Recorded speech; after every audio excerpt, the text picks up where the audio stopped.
Before the Hittites became one of the greatest powers of the ancient world, before their kings challenged Egypt, before their chariots thundered at Kadesh, before their scribes filled archives with treaties, rituals, laws, curses, prayers, and royal commands, they were not the obvious masters of history. They did not rise beside a gentle river like Egypt. They did not build their first greatness on the flat floodplains of Mesopotamia. They did not inherit an easy land of endless harvest and open roads. Their world was colder, harsher, higher, and more difficult. It was a land of mountains, plateaus, forests, storms, snow, rocky passes, dangerous roads, and scattered communities. It was central Anatolia, the heart of what is now Turkey. And from that hard land, a forgotten superpower began to rise. The Hittite story does not begin with fame, it begins in shadows. When people think of the ancient world, they often remember Egypt first: pyramids, pharaohs, golden tombs, temples along the Nile. They remember Mesopotamia, Sumer, Akkad, Babylon, Assyria, ziggurats, cuneiform tablets. They remember Greece, Rome, Persia. But the Hittites often stand behind them, half hidden, as if history placed them in the background. Yet in their own age, they were not background at all. They were one of the great powers of the late Bronze Age. Their kings spoke to pharaohs as equals. Their armies fought Egypt. Their diplomats helped create one of the most famous peace treaties in history. Their capital, Hattusa, stood behind massive walls in the Anatolian highlands. Their empire stretched across Anatolia and into northern Syria. Their gods were many. Their archives were deep. Their laws were sophisticated. Their enemies feared them. Their allies needed them. And then, like so many powers of the Bronze Age, they vanished, not completely. No people ever vanish completely in one clean line. Their language, culture, symbols, and memory survived in fragments, in later kingdoms, in tablets buried under ruins, in names preserved by enemies and successors. But the great Hittite Empire disappeared so fully that for many centuries, even educated people barely understood who they had been. They became one of history's strangest cases, a superpower forgotten by the world it helped shape. That is why their story feels like a door opening in the mountains. At first there is only stone, wind, and scattered names. Then slowly the empire appears. To understand the Hittites, we have to begin before the empire, before the kings of Hattusa, before the great wars against Egypt. We have to begin in Anatolia itself. This land was not empty when the Hittites rose. Long before their empire, central Anatolia was home to older peoples, including the Hattians, whose name may have influenced the later name of the land, Hatti. The Hattians were not the same as the Hittites, though later Hittite culture absorbed much from them. The land already had sacred places, local rulers, towns, gods, trade, and traditions.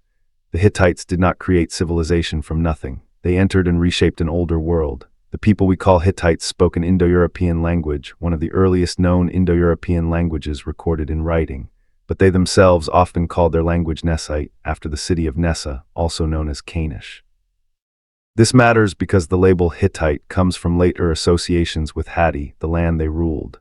Like many ancient names, it is both useful and slightly misleading. The Hittites were rulers of Hatti, but Hatti had older roots. Their empire was built through layers: Hattian, Indo-European, Mesopotamian, Hurrian, Syrian, and Anatolian traditions blending over time. They were not a simple people with one clean beginning. They were a civilization formed by contact, conquest, borrowing, and adaptation. That blending became one of their strengths. The Hittites were practical borrowers. They took writing from Mesopotamian cuneiform tradition. They absorbed gods from conquered peoples. They adopted and adapted rituals. They built laws that reflected their society. They used diplomacy when useful and war when necessary.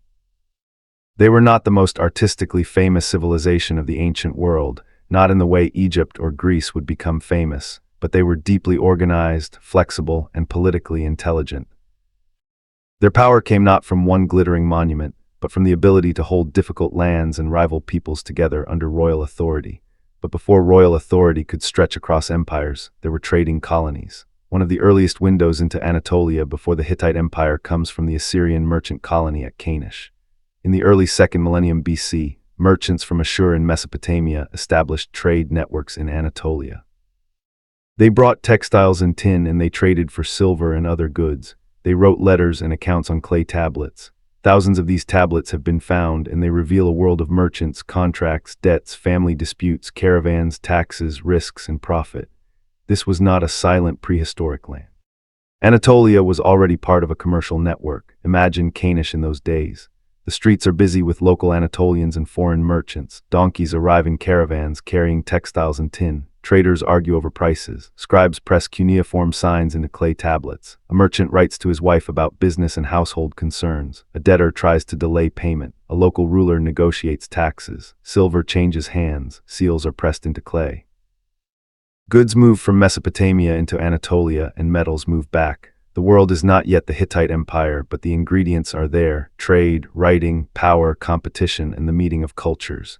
In this world, local rulers competed for dominance. Anatolia was divided among city-states and small kingdoms. No single Hittite empire yet stood above them. Instead, ambitious rulers struggled over towns like Nessa, Zalpa, Hattusa, and others. Power was personal, local, and unstable. Kings rose and fell, alliances shifted. Cities were captured, destroyed, rebuilt, cursed, and claimed. The future empire was still hidden inside these struggles. One of the important early figures connected to the rise of Hittite power was Anata, a ruler of Kasara who conquered Nessa and attacked Hattusa. According to later tradition, Anata destroyed Hattusa and cursed anyone who would rebuild it. This is one of those details that feels almost too dramatic to be real. A city destroyed, a curse placed upon its ruins, and then, generations later, that same city becoming the capital of the empire. History loves irony. The city that was cursed became the heart of Hittite power. Hattusa, later the great capital, was not an easy place. It stood in the highlands, surrounded by rugged terrain, but its position also gave protection. It could be fortified, it controlled important routes. It sat in a landscape that matched the Hittite character: hard, defensive, storm-haunted, and strong. When the Hittites made Hattusa their capital, they were not choosing comfort, they were choosing command, but that comes slightly later. First, we must understand the early royal house, the beginning of the old kingdom of the Hittites. The names Labarna and Hattusili appear at the roots of Hittite kingship.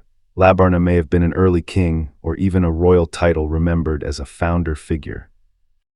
Hattusili, whose name means something like man of Hattusa, became one of the great early builders of Hittite power. He established Hattusa as the royal capital and pushed Hittite authority outward. Under him, the kingdom became more than a local power. It began to behave like an expanding state. Imagine Hattusili standing in the highlands, looking out over a land of rival cities, dangerous roads, and stubborn local powers. He does not inherit a smooth empire. He must make one. Every city must be taken, persuaded, threatened, or bound by loyalty. Every campaign stretches supplies. Every conquest creates new enemies. Every family member may become a rival. In the ancient world, kingship was not secure simply because a man wore a crown. It had to be defended constantly against enemies outside, relatives inside, nobles nearby, and gods whose favor could never be taken for granted. The Hittite kings learned early that empire was not only conquest, it was succession. It was control of the royal family. It was the management of powerful nobles. It was the ability to punish rebellion without destroying the whole system. It was the need to place loyal people in key cities. It was the problem of how to keep distant lands obedient when the king could not stand there himself. Hittite history is full of royal family tension. Sons, nephews, wives, queens, brothers, and nobles all mattered. A king could win battles and still lose the future if succession broke into chaos. This becomes one of the repeated patterns of Hittite history: strong kings building power, then internal conflict weakening it. The empire rises, fractures, recovers, rises again, and finally collapses. The Hittites were survivors, but they were often surviving themselves as much as their enemies. Hattusili campaigned into northern Syria, bringing the Hittites into contact with the rich world of Syrian cities. This mattered deeply. Syria was not just another region. It was a bridge between Anatolia, Mesopotamia, and the Levant. It was wealthy, urban, literate, and strategically vital. Whoever controlled parts of northern Syria could influence trade, diplomacy, and war far beyond Anatolia. The Hittites' movement south pulled them into the wider international world. They were no longer only mountain kings. They were becoming players in the great game of the Near East. But expansion came with strain. Campaigning far from Hattusa required supplies, loyalty, and military discipline. Syrian cities had their own alliances, defenses, and traditions. Conquered territories did not automatically become obedient. A ruler might submit when the Hittite army stood nearby, then rebel once it left. This meant the Hittite king had to return, punish, rebuild authority, and show that distance did not mean weakness. Every empire faces this problem. The first conquest is often easier than long control. Hattusili's successor, Ramesses II, took Hittite ambition even farther. He campaigned into Syria and captured Aleppo, one of the major powers in the region. Then in one of the most shocking events of the ancient Near East, the Hittites marched all the way to Babylon and sacked it around 1595 BC. Think about that for a moment. From the highlands of Anatolia, a Hittite king led his forces deep into Mesopotamia, into one of the most famous cities of the ancient world, and struck Babylon itself. The sack of Babylon was dramatic, but it did not mean the Hittites could rule Babylon long-term. They were too far from home, and the campaign may have been more of a massive raid or military triumph than a sustainable conquest, but symbolically it was enormous. It showed that the Hittites had become capable of reaching into the heart of the old Mesopotamian world. They were not a minor hill kingdom anymore. They had entered history with force. Now imagine Babylon during that moment, a city with temples, walls, scribes, merchants, memories of Hammurabi and the old Babylonian kings. Then foreign warriors from the north arrive after a long campaign. The city is attacked, looted, shocked. Statues of gods may be taken. Royal authority breaks. Mesopotamian history shifts. The Hittites do not stay as rulers of Babylon, but their blow helps end the old Babylonian dynasty. Sometimes an empire changes history not by holding a place, but by breaking it open. Yet even this great success did not secure the Hittite kingdom. Mercifully, I returned home and was assassinated. That single fact captures the brutal fragility of early Hittite kingship. A king could sack Babylon and still die through palace conspiracy. External victory did not prevent internal violence. After Mercifully, the Hittite kingdom entered a period of instability, with coups, assassinations, rival claims, and weakened authority. The early empire had reached astonishing heights, then stumbled under the weight of its own political structure. This is one of the themes that will follow us through the whole Hittite story. The mountain empire was powerful but never effortless. It had to be rebuilt again and again. The Hittites were not like Egypt, where the Nile Valley gave a long, centralized geographical backbone. Hatti was more difficult. Anatolia's landscapes produced regional identities, strong local centers, and constant challenges to unity. The Hittite king had to dominate not only foreign enemies, but also the fierce independence of his own world. A weak king could lose control quickly. A strong king could restore the kingdom, but often through force. To stabilize royal succession, later Hittite kings issued instructions and reforms. One of the most famous is associated with Telepinu, a king who tried to bring order after generations of royal bloodshed. The Telepinu proclamation looked back on earlier chaos and tried to establish rules for succession, limiting violence within the royal family.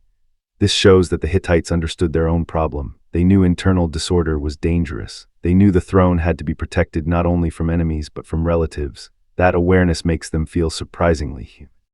Ancient kings are often presented as grand, distant figures, but in Hittite records we can sometimes hear anxiety, frustration, legal thinking, religious concern, and political memory. They were not only warriors, they were administrators trying to prevent the same disasters from repeating. The Hittite state also developed a legal tradition that seems, in some ways, less brutally harsh than some neighboring law codes. Hittite laws often emphasized compensation rather than death penalties, though this varied by offense and context.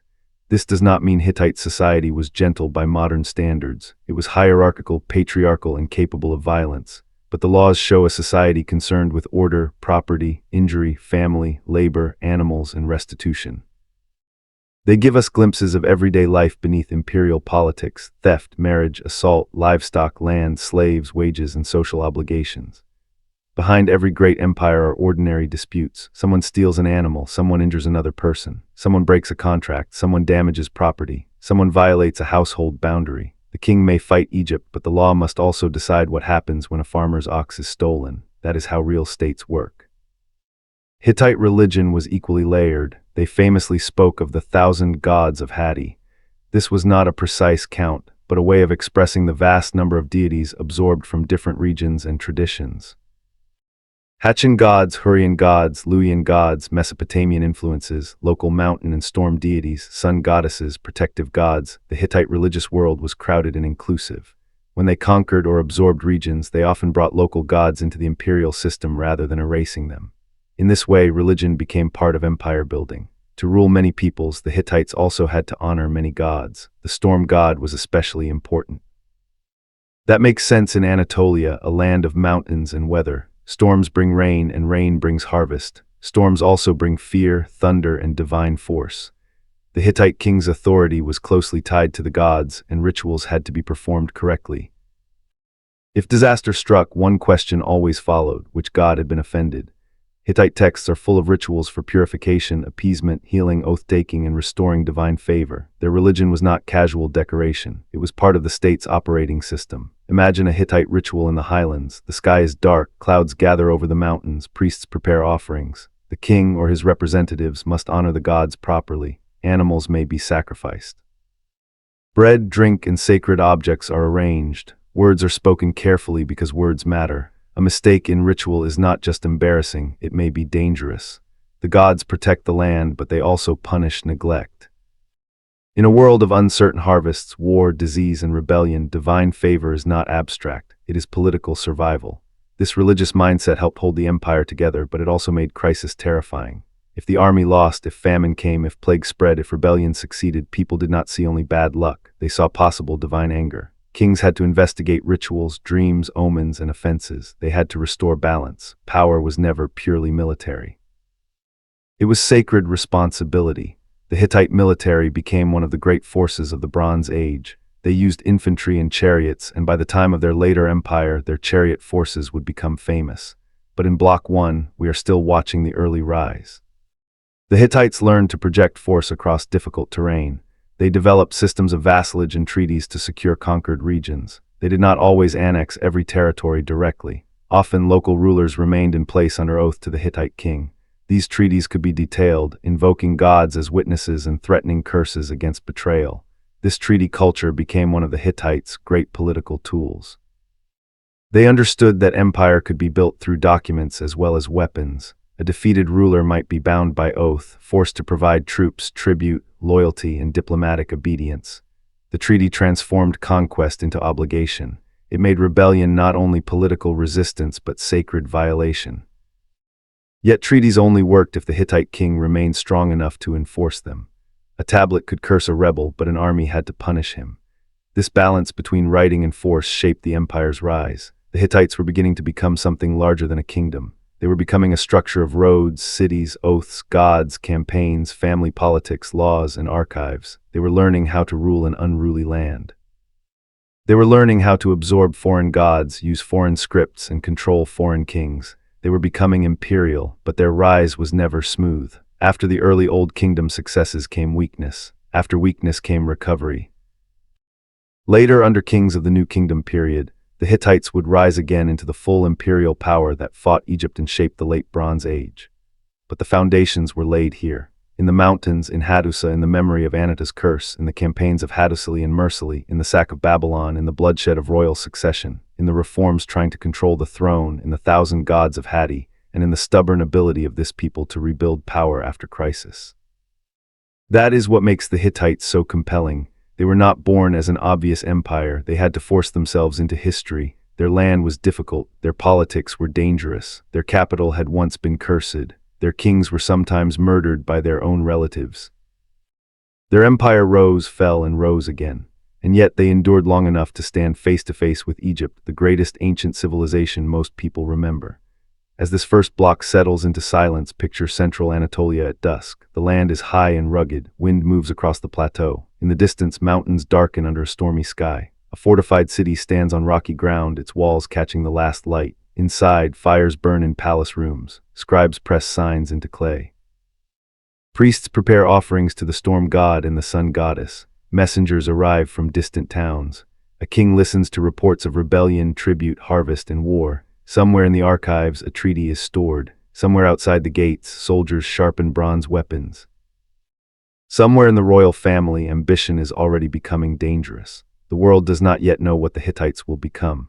Egypt does not yet know how serious this mountain power will be. Babylon has already felt their reach. Syria has already seen their armies. Hattusa, once cursed, is becoming the heart of a kingdom that refuses to stay small. And in the storm-heavy highlands of Anatolia, the forgotten empire is beginning to wake. Hattusa did not look like a city that wanted to be loved.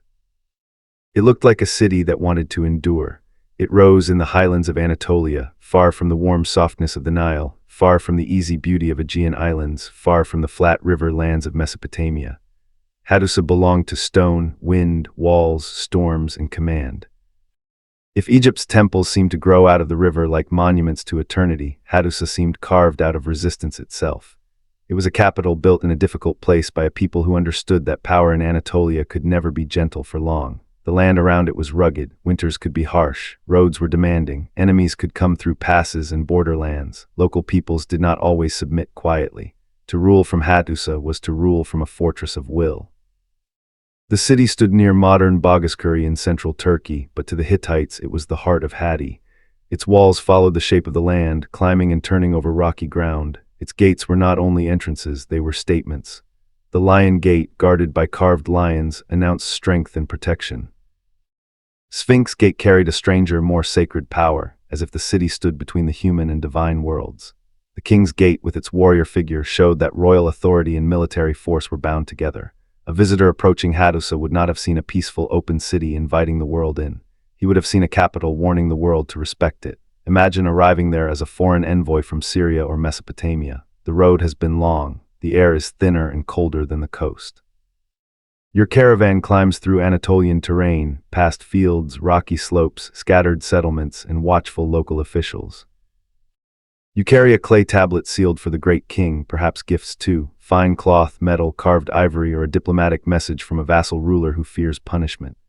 As you approach Hattusa, the walls appear above the land. They do not glitter like gold. They do not need to. Their size is enough. The city tells you before you enter that this is not a minor kingdom. This is the place where oaths are kept, broken, punished, and recorded. Inside Hattusa, life was not only military. It was administrative, religious, political, and ceremonial. The capital held temples, palace areas, storage spaces, streets, workshops, and archives. Scribes worked with clay tablets, using cuneiform writing adopted from Mesopotamian tradition. These tablets are one of the reasons the Hittites returned from oblivion.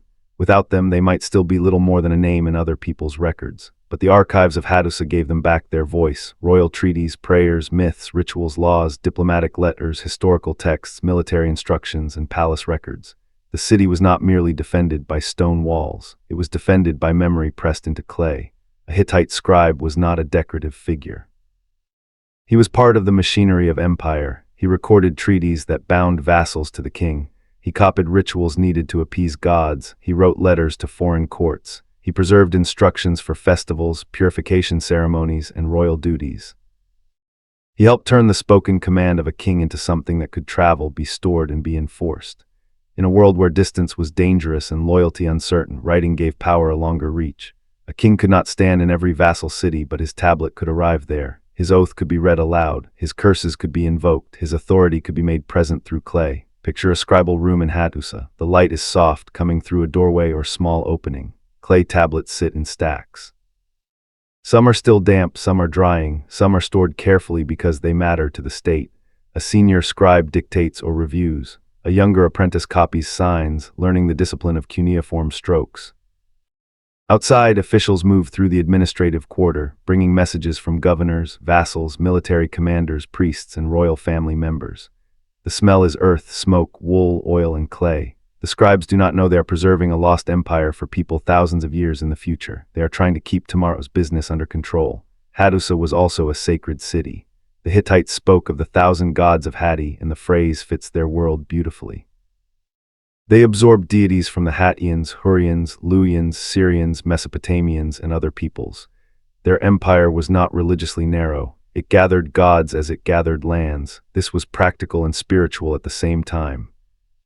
When the Hittites conquered or made treaties with regions, they did not simply erase the local gods. They often acknowledged them, invoked them, brought them into the imperial system, or feared offending them.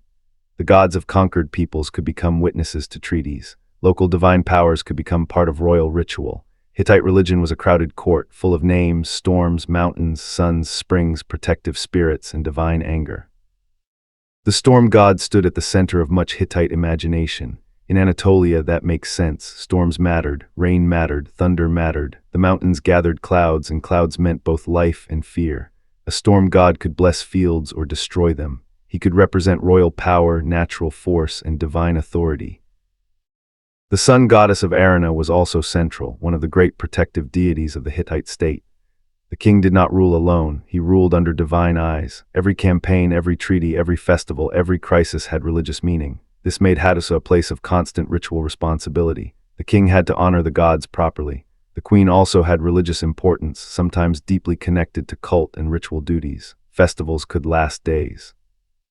Offerings had to be made in correct order. Sacred objects had to be handled carefully. If something went wrong in the kingdom, plague, famine, defeat, rebellion, drought, the answer was not only military or political. It was also ritual, which god had been neglected, which oath had been broken, which ceremony was performed incorrectly, which impurity had entered the land. The Hittites investigated divine anger almost like a court case.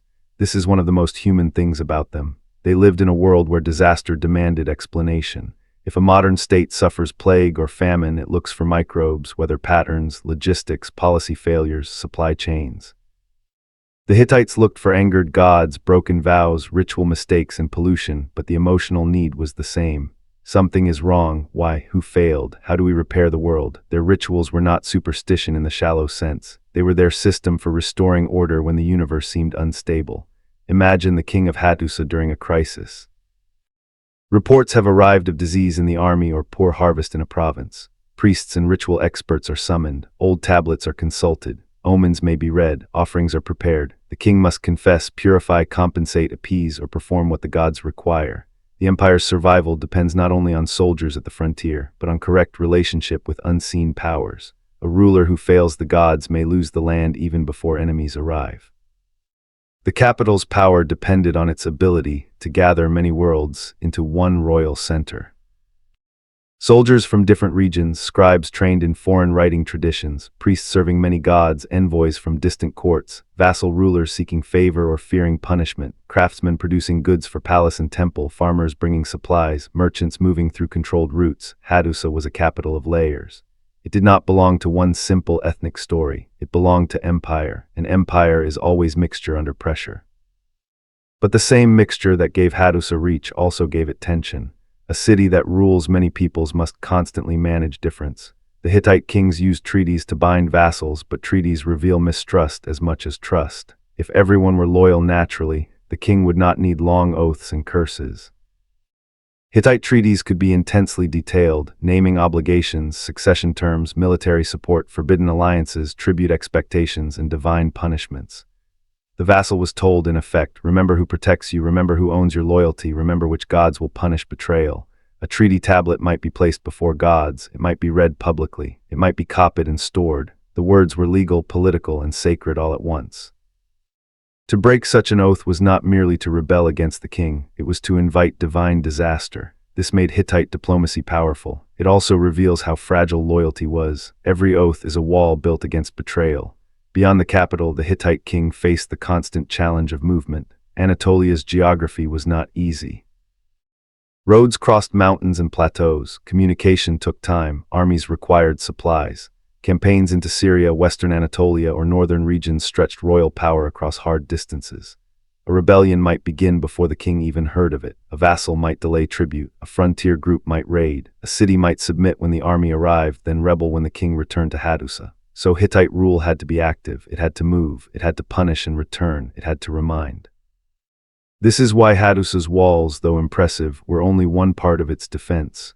The city could protect itself, but the empire could not hide behind the capital forever. Hittite kings had to campaign again and again. They marched through harsh landscapes, crossed rivers, besieged towns, negotiated with local rulers, replaced disloyal vassals, and restored order that always seemed ready to crack.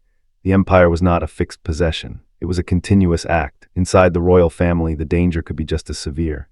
Hittite history was repeatedly disturbed by succession problems, palace intrigue, murder, and rivalry. The throne was a prize surrounded by relatives with claims and ambitions.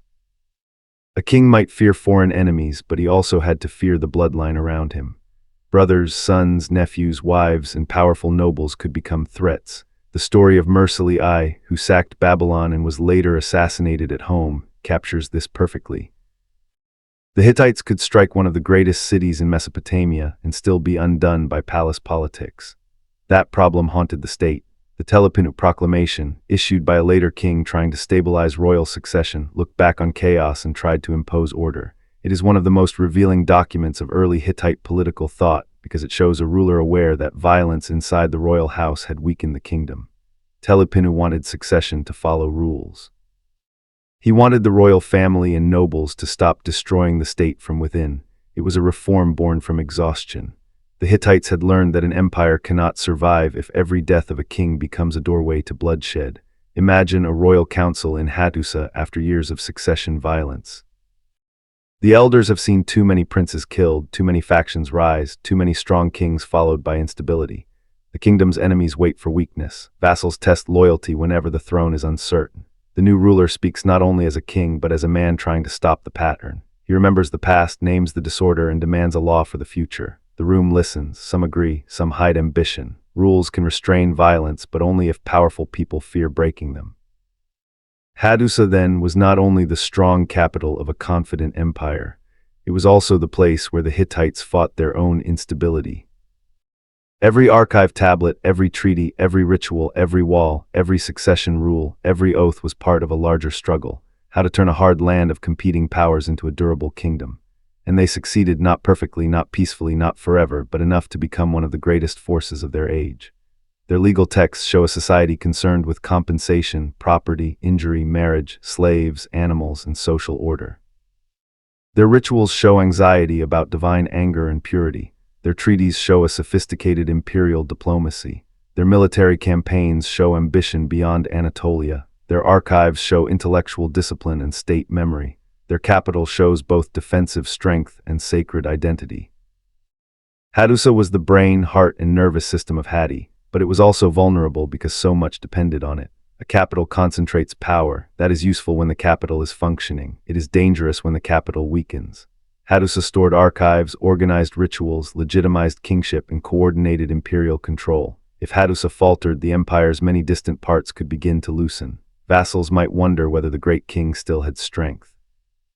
Enemies might see opportunity. Internal rivals might act. The capital's strength made the empire possible. Its weakness would one day make collapse devastating. For now, however, Hattusa is alive. Let the city breathe for a moment. At dawn, smoke rises from hearths. Guards change at the gates. A caravan approaches slowly, carrying goods and messages. In a temple, priests prepare offerings to the storm god. In a palace court, officials gather before the day's business. A scribe moistens clay and begins copying a treaty. In a workshop, bronze tools are repaired. In a storeroom, grain is measured. A messenger from Syria waits nervously, knowing his city's loyalty is under question. A queen moves through ritual obligations, not merely as a royal wife, but as a sacred political figure. A prince watches soldiers train and wonders if he will inherit or be passed over. Somewhere an old noble remembers another king, another coup, another winter when the kingdom nearly broke. The city is full of stone, but also full of tension. The Hittites were never a soft empire, and Hattusa was never a soft capital. It stood because people made it stand. Every wall stone, every treaty, every ritual, every march, every royal reform was a refusal to be swallowed by Anatolia's difficulties. This is what makes the Hittites different from Egypt. Egypt's geography gave it a long natural unity along the Nile. Hatti had to be forced into unity, negotiated into unity, cursed into unity, fought into unity. Its kings had to become masters of pressure, and pressure made them dangerous. When the Hittites looked south toward Syria, they saw wealth and strategy. When they looked east and west, they saw rivals and restless lands. When they looked toward Egypt, they saw another great power standing in the way of full dominance in the Levant. The road from Hattusa would eventually lead to one of the most famous military confrontations in ancient history, the Battle of Kadesh. But before Hittite chariots thundered against Ramesses II, before the Great Treaty, before the rivalry with Egypt reached its peak, the empire had to become strong enough to project power far beyond its mountain capital. That transformation did not happen overnight. It came through generations of rebuilding after weakness, absorbing gods, controlling vassals, training armies, and refining royal authority. The Old Kingdom gave the Hittites their first great expansion and their first lessons in instability. Later kings would learn from those lessons. The empire would rise again under stronger rulers, especially during the period often called the New Kingdom or Empire period. Names like Sipilulima, Mursili II, Muatali II, Hattusili III, and Tudhalia would carry Hatti into the center of international politics, but all of them would stand in one way or another on the foundation of Hattusa. The cursed city became the capital, the hard land became an empire, the mountain kings became royal brothers of Egypt. The people history almost forgot became one of the pillars of the Bronze Age world. As evening falls over Hattusa, the walls turn dark against the sky. The highland wind moves through gates carved with lions and sphinxes. In the temples, smoke rises from offerings. In the archives, tablets dry in careful rows. In the palace, the king hears reports from distant lands. A vassal in Syria, unrest in the west, grain concerns, ritual duties, military preparations, royal family matters. The empire is never quiet. Even at rest, it listens for trouble. Above the city, clouds gather. The storm god's land is restless. And from this stone capital in the mountains, the Hittites are preparing to step fully into the great game of kings. A game that will bring them face to face with Egypt, with Syria, with plague, with betrayal, with victory, with diplomacy, and finally with the collapse that will swallow the world they helped build. The Hittite king did not rule alone. No ancient king truly did, no matter how large his palace, how high his walls, or how many soldiers stood beneath his command. Behind every crown stood forces that could make or break him. Gods, nobles, priests, family members, vassal rulers, soldiers, scribes, weather, harvests, disease, and the terrifying possibility that one mistake, one broken oath, one neglected ritual, or one angry god could bring disaster onto the whole land. In Hatti, this feeling was especially strong. The Hittites lived in a world crowded with divine presence. Mountains had power, storms had power. Springs, rivers, cities, oaths, temples, ancestors, and foreign gods all mattered. Their empire was not only a political system. It was a sacred machine, and the king was expected to keep that machine moving. To understand Hittite power, you have to understand their gods.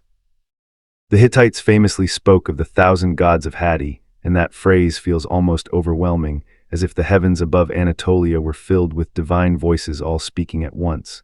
But it also tells us something practical about empire. The Hittites ruled over many peoples and absorbed many traditions. Hattian gods, Hurrian gods, Luwian gods, Syrian gods, Mesopotamian influences, local mountain gods, storm gods, sun goddesses, protective deities, underworld powers, all could be folded into the world of Hatti. The Hittites did not always conquer by erasing. Often they conquered by collecting. They collected cities, treaties, vassals, rituals, and gods. A conquered land's deity might be honored, invoked, brought into treaty formulas, or included in royal ceremonies. This was not just tolerance in a modern sense, it was strategy and fear. If a local god had power over a land, then ignoring that god was dangerous. To rule a land, the Hittites believed they also had to respect the powers that watched over it. The storm god was central to this world. In the highlands of Anatolia, where clouds gathered over mountains and rain could decide harvests, the storm god was more than a symbol. He was force. He was thunder over the hills, rain over fields, lightning above fortresses, and the terrifying sound that reminded human beings how small they were beneath the sky. Kings connected themselves to him because kingship needed the power of the storm, violent when necessary, life-giving when generous, impossible to ignore. Beside him stood the sun goddess of Arana, one of the great protective figures of the Hittite state. She was not simply a gentle solar image. She was royal, sacred, protective, and deeply tied to the legitimacy of Hittite rule. When kings prayed, they did not speak as modern politicians making public statements. They spoke as men whose authority depended on divine favor. Imagine a Hittite king standing before the gods after a crisis. Perhaps plague has struck the land. Perhaps an army has failed, perhaps a vassal has rebelled, perhaps famine threatens. The king cannot simply blame bad luck. He must ask what has gone wrong in the relationship between heaven and earth. Was an offering missed? Was an oath broken? Did his father commit a sin that now stains the sun's reign? Did someone move a sacred object improperly? Did a festival fail to happen on the correct day? Did a conquered god feel neglected? These questions were not small religious details. They were matters of state security. A ritual mistake could be imagined as politically dangerous because divine anger could manifest as disease, drought, defeat, or rebellion. This is why Hittite archives are full of ritual texts. To modern eyes, they can seem repetitive or strange. Instructions for purification, offerings, substitute rituals, festival procedures, prayers, invocations, lists of gods, rules for ceremonies. But to the Hittites, these texts were tools of survival. If the world became unstable, ritual was one way to repair it. If pollution entered the royal house, it had to be removed. God was angry, the god had to be appeased. If an oath had been broken, divine witnesses had to be addressed. The Hittite state was deeply legal and deeply religious at the same time, and the two were often inseparable. Their treaties show this clearly. A Hittite treaty was not just a political agreement written for convenience. It was an oath-bound, sacred document. The vassal king promised loyalty to the great king of Hatti. He promised to send troops when called. He promised not to ally with enemies. He promised to report conspiracies. He promised to protect the succession of the Hittite king if required. And then came the gods of Hatti, the gods of the vassal land, mountains, rivers, seas, heaven, earth, storm, sun, all could be invoked as witnesses. The treaty might bless loyalty and curse betrayal. If the vassal broke the oath, he was not merely committing treason. He was inviting supernatural punishment. Picture a vassal ruler standing before Hittite officials. He has been defeated or pressured into submission. A tablet is read aloud. The obligations are clear. He must not betray Hatti. He must not hide enemy movements. He must send soldiers. He must remain loyal to the Hittite king and his descendants. Around him stand witnesses, human and divine. Perhaps copies of the treaty will be stored. Perhaps one will be placed before a god. The vassal may smile and swear loyalty, but everyone in the room understands the truth. This oath exists because trust is fragile. The Hittites' new empire was built on promises that people might break the moment power weakened. Inside Hatti itself, the same fear of broken order shaped royal succession. The Hittite royal house had a long memory of blood. Kings murdered, princes removed, relatives plotting, queens influencing politics, nobles choosing sides. The throne was not simply inherited in peace generation after generation. It had to be defended, regulated, and explained. The Telepinu Proclamation, one of the most famous Hittite political texts, looked back on earlier royal chaos and tried to create rules for succession. It is a remarkable document because it shows the Hittites thinking historically about their own instability. They knew that royal violence had weakened the kingdom. They knew that if every succession became a struggle, enemies outside would benefit. They knew that an empire could not keep bleeding from its own heart, but rules do not erase ambition. They only try to restrain it. A prince who believes he deserves the throne may not be satisfied by a tablet. A queen may push for her own son. A noble may support one claimant over another. A military commander may calculate which royal candidate benefits him. In Hatti, the palace was as dangerous as the battlefield. The king's enemies did not always come wearing foreign helmets. Sometimes they shared his blood. The role of queens in Hittite politics was especially important. The Hittite queen, often carrying the title Tawanana, could hold significant religious and political authority. In some periods, queens remained powerful even after their husbands died. This could create continuity, but also tension. A ruling king might find himself dealing with an influential queen mother or senior royal woman whose authority did not vanish easily. Hittite politics, like all royal politics, was family politics at a dangerous scale. Marriage, inheritance, ritual status, and palace factions all shaped the fate of the empire. One of the most dramatic Hittite kings was Suppiluliuma I, who turned Hatti into a true imperial superpower. He inherited a kingdom that had faced weakness and restored it with force, intelligence, and relentless campaigning. Under him, Hittite power expanded dramatically into Syria. He defeated enemies, controlled vassals, challenged Mitanni, and pushed Hatti into the front rank of the late Bronze Age world. Suppiluliuma was the kind of ruler who changes the map. But even his reign shows the strange mixture of power and vulnerability that defined the Hittites. His campaigns in Syria brought the Hittites into close contact and often conflict with Egypt's sphere of influence. Northern Syria was valuable because it connected Anatolia, Mesopotamia, the Levant, and trade routes. Cities like Aleppo, Carchemish, and others mattered deeply. Control of Syria meant prestige, wealth, strategic depth, and access to the international system. Suppiluliuma placed his sons in key positions, especially at Carchemish, creating a dynastic structure to hold Syrian territories. This was smart imperial policy. A conquered region is easier to control when ruled by someone tied directly to the royal house. But it also meant the Hittite royal family was spread across the empire, carrying power into distant cities. Then came one of the most extraordinary episodes in ancient diplomatic history, the Egyptian queen's letter. After the death of an Egyptian pharaoh, likely Tutankhamun, an Egyptian queen wrote to Suppiluliuma asking him to send one of his sons to marry her and become king of Egypt. Think about how shocking that is. Egypt, proud Egypt, land of pharaohs, asking the Hittite king for a prince. The queen reportedly wrote that she would not marry a servant and had no son. Suppiluliuma was suspicious at first. He sent envoys to verify the situation. Eventually, he sent a prince. But the prince was killed on the way, and the chance for a Hittite prince to sit on the Egyptian throne vanished in blood. This episode sounds almost like fiction, but it reveals the unstable drama of the late Bronze Age courts. Royal marriage could change empires. One letter could tempt a king into a risk beyond anything normal war could achieve. If the Hittite prince had become pharaoh, the balance of the ancient Near East might have changed dramatically. But instead, the prince died, and the incident deepened hostility between Hatti and Egypt. A marriage proposal became a wound, diplomacy became suspicion, opportunity became rage. Suppiluliuma also faced plague, and Hittite texts connect plague with divine anger and the consequences of earlier actions, including the bringing of captives from Egyptian territory into Hatti. The plague devastated the royal family and the land, killing Suppiluliuma himself and later his son Arnuwanda II. This is another reminder that even the greatest king could not command disease. Suppiluliuma could defeat kingdoms, but he could not order sickness to spare his house. His empire rose through war, then trembled under plague. The gods had to be questioned, rituals had to be performed, the state had to explain suffering. His son Mursili II inherited a powerful but troubled empire. Mursili was young, and enemies may have assumed he would be weak. Instead, he proved capable. He fought rebellions, campaigned against enemies, and preserved the empire his father built. But he also left prayers that reveal anxiety and humanity. His plague prayers are among the most moving Hittite texts because they show a king trying to understand why suffering continues. He speaks to the gods, asks what sin has caused the plague, and seeks relief for his land.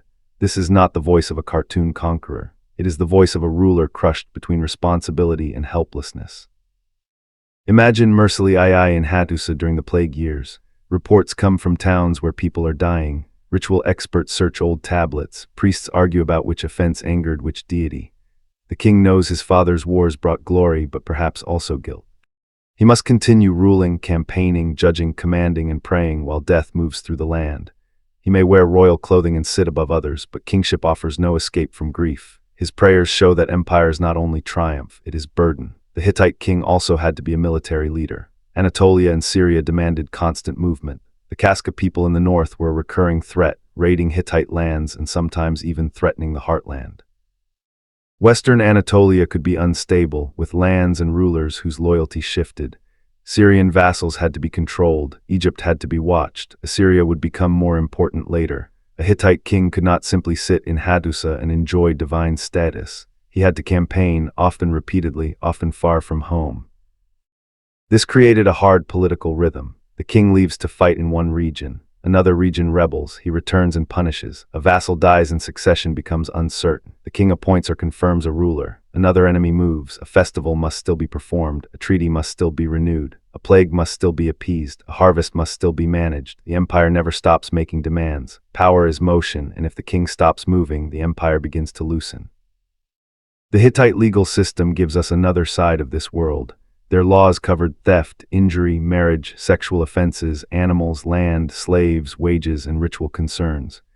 Compared with some other ancient codes, Hittite law often favored compensation over death, though punishments could still be severe. This suggests a society interested in restoring order through payment and obligation as much as through violence. If someone stole an animal, there could be restitution. If someone injured another, compensation mattered. If property was damaged, value had to be addressed. The law was practical because society depended on functioning relationships. Farmers, herders, families, workers, and landholders all needed predictable rules.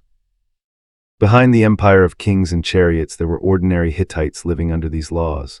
A farmer worried about oxen. A shepherd counted sheep. A woman's marriage arrangement mattered to her household's future. A slave could be bought, sold, punished, or protected in limited legal ways. A craftsman's work had value. A field's boundary mattered. An animal's injury could become a legal case. These details remind us that empires are not only built in battles, they are built in the daily management of disputes. The Hittite world was also multilingual and multicultural. The archives include texts in Hittite, Akkadian, Hattic, Hurrian, Luwian, and other traditions. This was not because the Hittites lacked identity. It was because their empire stood at a crossroads of peoples and histories. They adopted Akkadian for diplomacy because it was the international language of great kings. They preserved older Hattian rituals because local sacred traditions mattered. They absorbed Hurrian myths and gods, especially as Hurrian influence grew in royal and religious life. The famous Kumarbi cycle, with myths of divine succession and storm gods, shows the blending of Near Eastern mythic traditions. Hatti was a mountain empire, but its mind was international. This made the Hittites adaptable. They did not need every subject to become identical. They needed obedience, tribute, troops, ritual recognition, and political order. Local differences could be included as long as they served the empire. This is one reason they could rule diverse regions. But again, diversity under empire requires constant management. When central power is strong, diversity becomes richness. When central power weakens, diversity can become fragmentation. In this world, oaths were everything. Soldiers, vassals, officials, and even royal family members could be bound by oath. To swear was not just to promise, it was to place oneself under divine punishment if the promise was broken. The Hittites believed words had weight when spoken before gods. A broken oath could bring destruction not only on the individual but on family, land, and future. That is why treaty curses could be so vivid. May the gods destroy your seed. May your land become barren. May your cities fall. May your body suffer. These were not literary decorations. They were weapons of fear. The Hittite state tried to hold the world together through these sacred words, and for a long time it worked. Vassals obeyed, armies marched, rituals continued. Kings ruled from Hattusa and projected power into Syria. The empire became one of the great pillars of the Bronze Age international system. But every tool has a limit. Oaths matter only when people still fear the gods and the king enough to obey. Treaties matter only when the great king can enforce them. Rituals matter only when people believe they restore order. Laws matter only when courts and authorities still function. The Hittite system was strong, but it required constant reinforcement. If plague, famine, rebellion, foreign pressure, or royal weakness spread too far, the sacred machine could begin to fail. For now, though Hatti stands near its height, the kings have learned from early chaos. Hattusa has become a fortified sacred capital. Superpower has made the empire feared. Mercilessly has preserved it through plague and rebellion. The gods of many lands have been gathered into the imperial order. Treaties bind vassals. Scribes fill archives. Armies move through Anatolia and Syria. Egypt watches from the south, sometimes rival, sometimes correspondent, always aware. And between Hatti and Egypt lies the prize both powers cannot ignore, Syria. The road to Syria is the road to conflict. Northern Syria holds cities, trade routes, vassals, and prestige. Egypt wants influence there because Syria protects its northern interests and connects it to the wider Asian world. Hatti wants influence there because Syria is the southern gate of empire. Between them are local rulers trying to survive by reading the balance of power. One year they may lean toward Egypt, another toward Hatti. Their loyalty is often less about love and more about survival. This is the stage on which Kadesh will rise. Kadesh, a city on the Orontes River, becomes the symbol of the great confrontation. It sits in a strategic location, tied to routes through Syria. Control of Kadesh means influence. Influence means prestige. Prestige means empire. For the Hittites and Egyptians, Kadesh is not just a city. It is a statement. Whoever dominates it can claim strength in the contested zone between the two greatest powers of the age. As this part of the story settles into darkness, picture the Hittite king in Hattusa receiving reports from Syria. The tablets are read aloud. Egypt is moving. Vassals are uncertain. Kadesh matters. The storm god's favor must be sought. Chariots must be prepared. Treaties must be reviewed. Messengers must be sent. The empire's southern face is turning toward war. Outside, thunder rolls over the Anatolian highlands. Inside, scribes press the king's commands into clay. The gods are watching. The vassals are calculating. Egypt is preparing. And the Hittites, masters of storm, law, oath, and mountain power, are about to meet the pharaohs in one of the greatest battles the ancient world ever remembered. The road to Kadesh was not built in one season. It was built over generations through ambition, fear, trade, broken loyalties, royal pride, and the geography of Syria itself. Between the highlands of Hatti and the Nile Valley of Egypt lay a contested world of cities, rivers, roads, fortresses, and vassal kingdoms. It was a land where a small ruler could survive only by reading the wind correctly. If Egypt looked strong, he sent gifts to Pharaoh.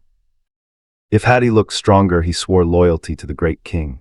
If both powers were near, he smiled at both and prayed neither discovered the lie too soon. Syria was not simply a battlefield. It was a chessboard where every city had its own fear, every envoy carried hidden meaning, and every treaty could become worthless the moment an army appeared on the horizon. For Egypt, Syria was the shield of the north. A pharaoh who controlled or influenced Syria could protect Egypt's approaches, command trade routes, and claim prestige as a ruler whose power reached beyond the Nile. For the Hittites, Syria was the southern doorway of empire. It gave access to rich cities, trade networks, and diplomatic status. Without Syria, Hatti was a great Anatolian kingdom. With Syria, it became a true international superpower. That is why the Hittites and Egyptians could not simply ignore one another. Their worlds touched in Syria, and where great powers touch, sparks eventually become fire. Kadesh stood near the Orontes River, strategically placed in this contested zone. It was not the largest city in the world, not the oldest, not the richest compared with Egypt's temples or Mesopotamia's ancient cities. But location can make a city more important than size. Kadesh sat where roads, armies, and influence could be controlled. To hold Kadesh was to place a hand on the throat of the region. For Egypt, losing Kadesh meant watching Hittite power press too far south. For Hatti, holding Kadesh meant blocking Egypt's return and confirming Hittite authority in Syria. So the city became a symbol larger than its walls. Long before Ramesses II marched north, Egyptian kings had campaigned in Syria. Thutmose III had fought at Megiddo centuries earlier, creating a memory of Egyptian military glory in Asia. Later pharaohs inherited that ambition. Egypt's new kingdom rulers did not think of themselves as merely Nile kings. They imagined Pharaoh as conqueror, protector, divine warrior, and master of foreign lands. In temple scenes, enemies are shown crushed beneath royal power. Foreign tribute flows into Egypt. Pharaoh stands larger than life, bow drawn, mace raised, chariot charging, gods approving. The image is clear. Egypt brings order to chaos, but Hatti had its own vision of order. The Hittite great king did not see himself as an intruder in Syria. He saw vassals bound by treaty, cities under Hittite protection, gods invoked as witnesses, and Egypt as the rival disturbing a legitimate imperial arrangement.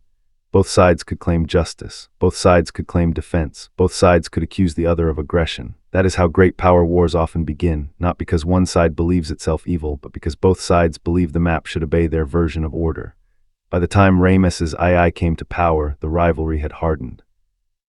Ramesses was young, ambitious, and hungry for glory. He inherited a proud kingdom and a royal tradition of military display. He was not content to be remembered as a caretaker of what others had built. He wanted his own victories. He wanted monuments. He wanted inscriptions. He wanted to stand among the greatest kings of Egypt. Kadesh offered the perfect stage, a campaign that could restore Egyptian prestige in Syria and challenge Hittite dominance. It could show Egypt that the young pharaoh was not only crowned by gods but favored in battle. On the Hittite side stood Muwatalli II, a king facing the enormous task of defending Hatti's Syrian sphere against one of the most powerful rulers on earth. Muwatalli was not careless. He understood the stakes. He gathered a large coalition from across the Hittite Empire and its allies. Vassal troops, chariot forces, infantry, and contingents from different lands came together under his command. This was not a small frontier response. It was a major imperial mobilization. The Hittites knew Egypt was coming, and they intended to meet Pharaoh with strength. To understand the battle that followed, you have to understand the chariot. The late Bronze Age chariot was not merely a vehicle. It was prestige, speed, shock, mobility, and elite warfare combined. Chariots carried warriors across the battlefield faster than infantry could move. They allowed archers to shoot from mobile platforms, commanders to move quickly, and elite fighters to strike or withdraw with speed. They required horses, skilled drivers, trained crews, specialized craftsmen, wood, leather, bronze fittings, wheels, maintenance, and enormous organization. A chariot army was expensive. It was not the weapon of a poor, simple society. It was the weapon of palace states and great kings. Imagine a chariot workshop before campaign season. Wheels are inspected carefully because one cracked wheel can kill a crew. Axles are greased, leather harnesses are checked, bronze fittings are repaired, horses are groomed, fed, and trained, drivers practice turns, acceleration, and formation movement, archers test bows, officials count equipment, scribes record what has been issued. The chariot looks graceful in royal art, but behind that grace stands a whole system of labor. A chariot charge begins long before the battlefield. It begins in forests where wood is cut, in stables where horses are trained, in workshops where craftsmen shape parts, in storerooms where supplies are counted, and in palace offices where officials decide who receives what. Egyptian and Hittite chariots may have been used differently. Egyptian chariots were often lighter and well-suited to fast archery. The Egyptian chariot warrior could move, shoot, turn, and harass with speed. Hittite chariots are often described as heavier, possibly carrying more men, though details are debated. Their battlefield role may have included shock action against enemy formations. What matters most is that both sides saw chariot warfare as central to royal military power. At Kadesh, chariots would decide the crisis. Ramesses marched north with an army divided into divisions named after gods, Amen, Re, Ta, and Set. This itself tells us how Egypt imagined war. The army was not merely administrative, it moved under divine names. Pharaoh was not just a general, he was the living king supported by gods. The campaign moved through Canaan and into Syria toward Kadesh. Egyptian soldiers marched across long roads, carrying supplies, weapons, and expectations. Chariots rolled forward, officers commanded, scribes accompanied the army. Ramesses probably expected a difficult campaign, but he also expected royal glory. The story he would later carve on temple walls would present him as the central hero, almost abandoned by men but saved by his own courage and divine favor. But before glory came deception. As Ramesses approached Kadesh, two men, likely Hittite agents pretending to be deserters or informants, were captured or encountered by the Egyptians. They told Pharaoh that the Hittite king was far away, still distant, afraid to face him. This was false. Muatali and the Hittite army were hidden nearby behind Kadesh waiting. Ramesses believed the misinformation, or at least acted on it. He pushed forward with the Amun division while the rest of his army was still spread out behind him. This was dangerous. In hostile territory near a major enemy city with the army divided, Pharaoh had unknowingly placed himself in a vulnerable position. Picture the Egyptian camp near Kadesh. Ramesses has arrived with the Amun division and sets up camp northwest of the city. The atmosphere may be confident. The enemy is believed to be farther away. Officers arrange the camp. Soldiers rest after marching. Horses are watered. Chariots stand ready but not fully expecting immediate disaster. The city of Kadesh lies nearby, quiet and watchful. Behind it, hidden from Egyptian view, the Hittite army waits like a storm held behind a wall. Then the truth breaks open. Egyptian scouts capture two Hittite spies. Under interrogation, they reveal that the Hittite army is not far away at all. It is near Kadesh. It has been waiting. Ramesses realizes the trap. His army is divided. The Ray division is approaching but not yet joined. Ta and Set are farther behind. The pharaoh who came to surprise and dominate has been deceived. Now he is the one exposed. Muatali acts. Hittite chariots burst from concealment and cross the Orontes, striking the Ray division while it is still on the move. The attack is devastating. Imagine the scene: Egyptian soldiers marching in column, dust rising, equipment carried, discipline stretched by movement. Suddenly, from the side, Hittite chariots thunder into them, horses screaming, wheels cutting through dust, warriors shouting. Egyptian lines break before they can properly form, men scatter, chariots crash through. The Ray division collapses into chaos. Survivors flee toward Ramesses' camp, bringing panic with them. The Hittite chariots press forward and attack the Egyptian camp itself. This is the crisis of the battle. Pharaoh's camp is breached. The enemy is inside or at its edge. Egyptian troops are disordered. Ramesses is in real danger. If he is killed or captured, the campaign ends in catastrophe and Egyptian prestige may be shattered. For a moment, the greatest king on earth, in his own inscriptions, stands almost alone against disaster. Here we must be careful. The Egyptian account of the battle is royal propaganda. It magnifies Ramesses' personal heroism, claiming he fought almost alone, abandoned by his troops, calling upon Amun and driving back the Hittites by divine strength. We should not take every detail literally. Pharaohs did not carve balanced military reports for modern historians. They carved victory. But propaganda often preserves the emotional center of an event. There really was a crisis. The Egyptian army really was surprised. The camp really was endangered. Ramesses really needed to survive a dangerous moment. In the Egyptian version, Ramesses calls out to Amun, asking why the god has abandoned him when he has built temples and honored him. Amun answers, strengthening him. Pharaoh charges like a divine warrior, shooting arrows, scattering enemies, becoming the living embodiment of royal courage.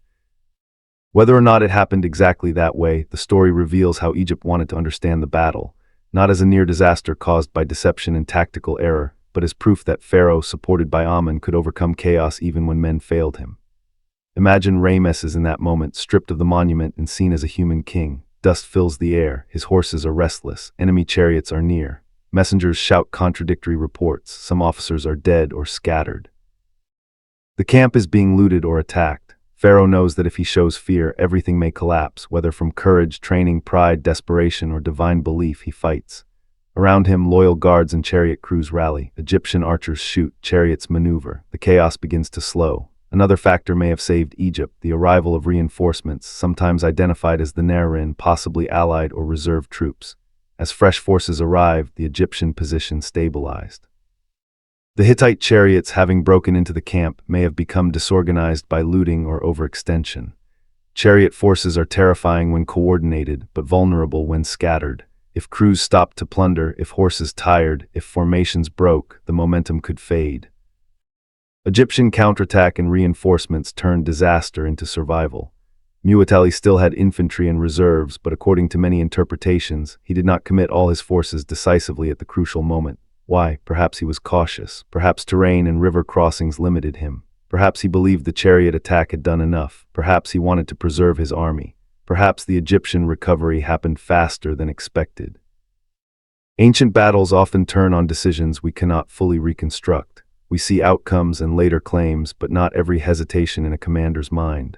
By the end of the battle, neither side achieved a clean total victory. Egypt did not capture Kadesh. Hattie did not destroy Ramesses. The Egyptian army survived and withdrew.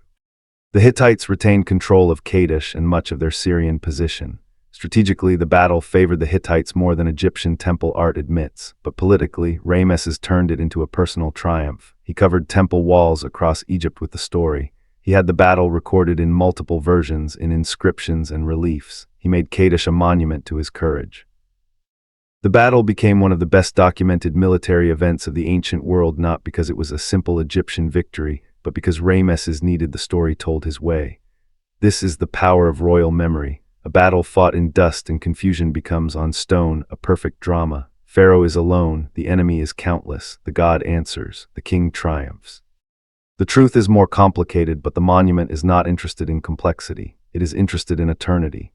The Hittites, for their part, did not vanish from Syria after Kadesh. That fact alone tells us the Egyptian victory was not decisive in the way the inscriptions claim. Hattie remained powerful. Kadesh remained within the Hittite sphere. Mu'atali had prevented Egypt from retaking the region. In strategic terms, he had done what he needed to do: stop Ramesses and hold Syria. Yet because Egyptian monuments survived so visibly, the Egyptian version became famous. For a long time, Kadesh was remembered through Ramesses' voice more than through Hittite memory. That is another lesson of history. The side that writes louder may shape the story more than the side that gains the strategic advantage. But Kadesh also revealed something deeper. It showed that neither Egypt nor Hattie could easily destroy the other. Egypt could march north with royal ambition, but Hattie could stop it. Hattie could trap and bloody Egypt, but not eliminate Pharaoh. Both powers were strong, both were costly to fight. Syria was valuable, but endless war there could drain resources and create instability. Over time, the logic of rivalry would lead not to total conquest, but to diplomacy. The same powers that clashed at Kadesh would eventually produce one of the most famous peace treaties in ancient history. Before that treaty, however, internal politics in Hattie shifted again. Mu'atali II moved the royal seat for a time to Hattusa, possibly for strategic or religious reasons, though the details are complex. After his death, succession issues emerged. His son Arhitesha became king under the name Mursili III, but his uncle Hattusili, a powerful royal figure and experienced commander, eventually challenged and overthrew him. This brought Hattusili III to the throne. Once again, the Hittite royal house showed its dangerous pattern. Power, succession, and legitimacy were never simple. Hattusili III's rise was politically sensitive because he had taken the throne from his nephew. That meant he needed legitimacy. He needed gods, treaties, diplomacy, and international recognition. A ruler who comes to power through internal conflict often works hard to stabilize his image. This context matters when we later look at the peace treaty with Egypt. Diplomacy with Ramesses was not only about ending conflict in Syria. It also helped Hattusili present himself as a legitimate great king recognized by another great ruler. This is where queens again matter. Pujuhepa, wife of Hattusili III, became one of the most remarkable royal women of the late Bronze Age. She was powerful, literate, or at least deeply involved in correspondence, religiously important, and active in diplomacy. She wrote to Egypt's queen and participated in international relations. Pujuhepa's role reminds us that Hittite royal power was not only male military command. Royal women could shape diplomacy, religion, and legitimacy. In a world where marriage alliances mattered, queens were not decorative, they were political actors. The aftermath of Kadesh therefore becomes a story not only of battle, but of memory and negotiation. Egypt had failed to retake full control. Hattie had held its ground, both powers faced other concerns. Assyria was rising as a threat to Hittite interests in the east. The old rivalry between Hattie and Egypt could become too expensive if new dangers emerged. Great powers often make peace not because they suddenly love each other, but because the cost of hostility becomes too high. Still, imagine the years after Kadesh from the perspective of a Syrian vassal. The city survived the battle, but nothing feels secure. Egypt still claims glory, Hattie still claims authority. Envoys move, tribute is demanded. Local rulers must decide which power to flatter. If they choose wrong, they risk punishment. If they try to please both, they risk being exposed. For them, Kadesh did not end tension. It confirmed that they lived between giants. For an Egyptian soldier who survived, Kadesh may have become a story of divine rescue. He may have told his family of the day Pharaoh stood against the Hittites. Or he may have remembered confusion, dust, fear, and friends killed in the surprise attack. Official memory and soldier memory are rarely the same. The temple says victory. The soldier remembers terror. For a Hittite chariot warrior, the battle may have felt like proof of Hatti's strength. He had crossed the river, smashed into Egyptian forces, seen the enemy camp in chaos, but he also saw the battle fail to become complete destruction. He saw Egyptians rally. He saw the pharaoh escape. Perhaps he believed they had won. Perhaps he wondered why the final blow had not come. Ancient battles leave questions in the minds of survivors too.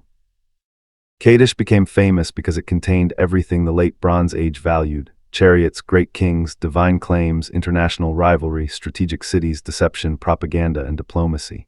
It was not just a battle, it was a mirror of the age, a world where kings carved their version into stone, a world where vassal cities could draw empires into war, a world where chariot elites decided royal prestige, a world where gods were invoked in crisis, a world where neither side could fully dominate the other, forcing war to give way to treaty.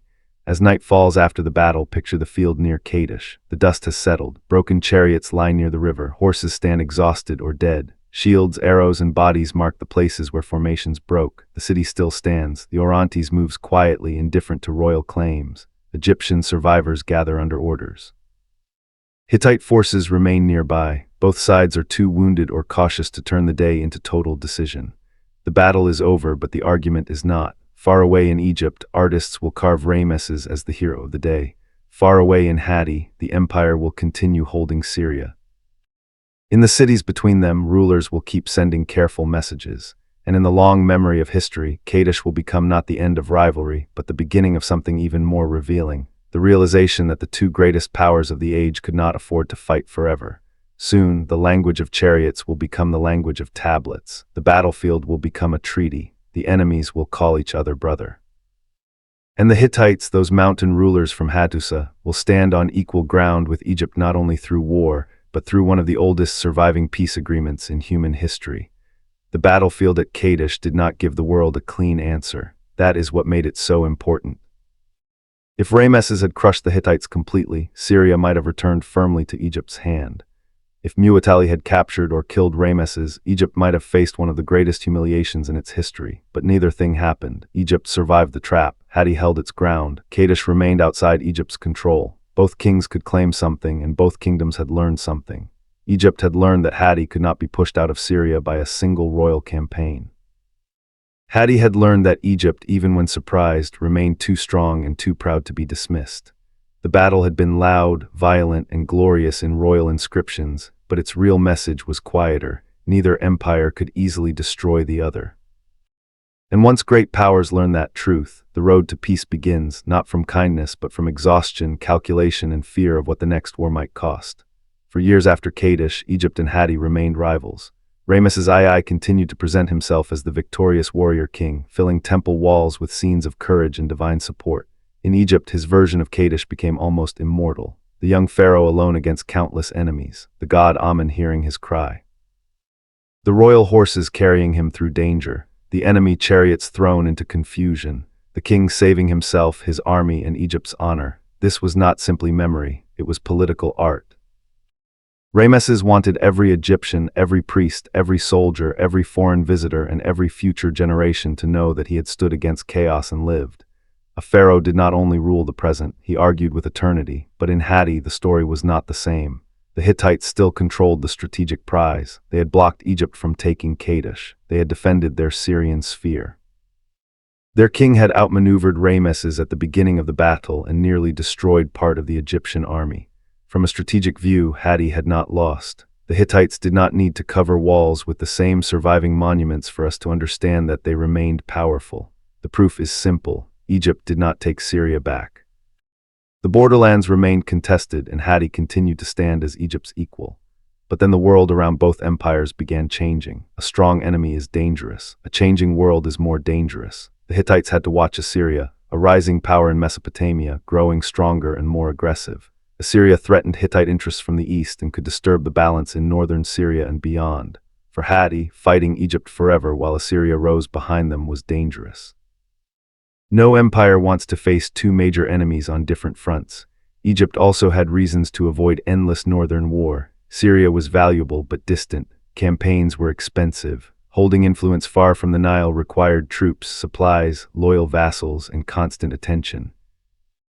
Ramesses was a great builder and propagandist, but even he had to choose where to spend power.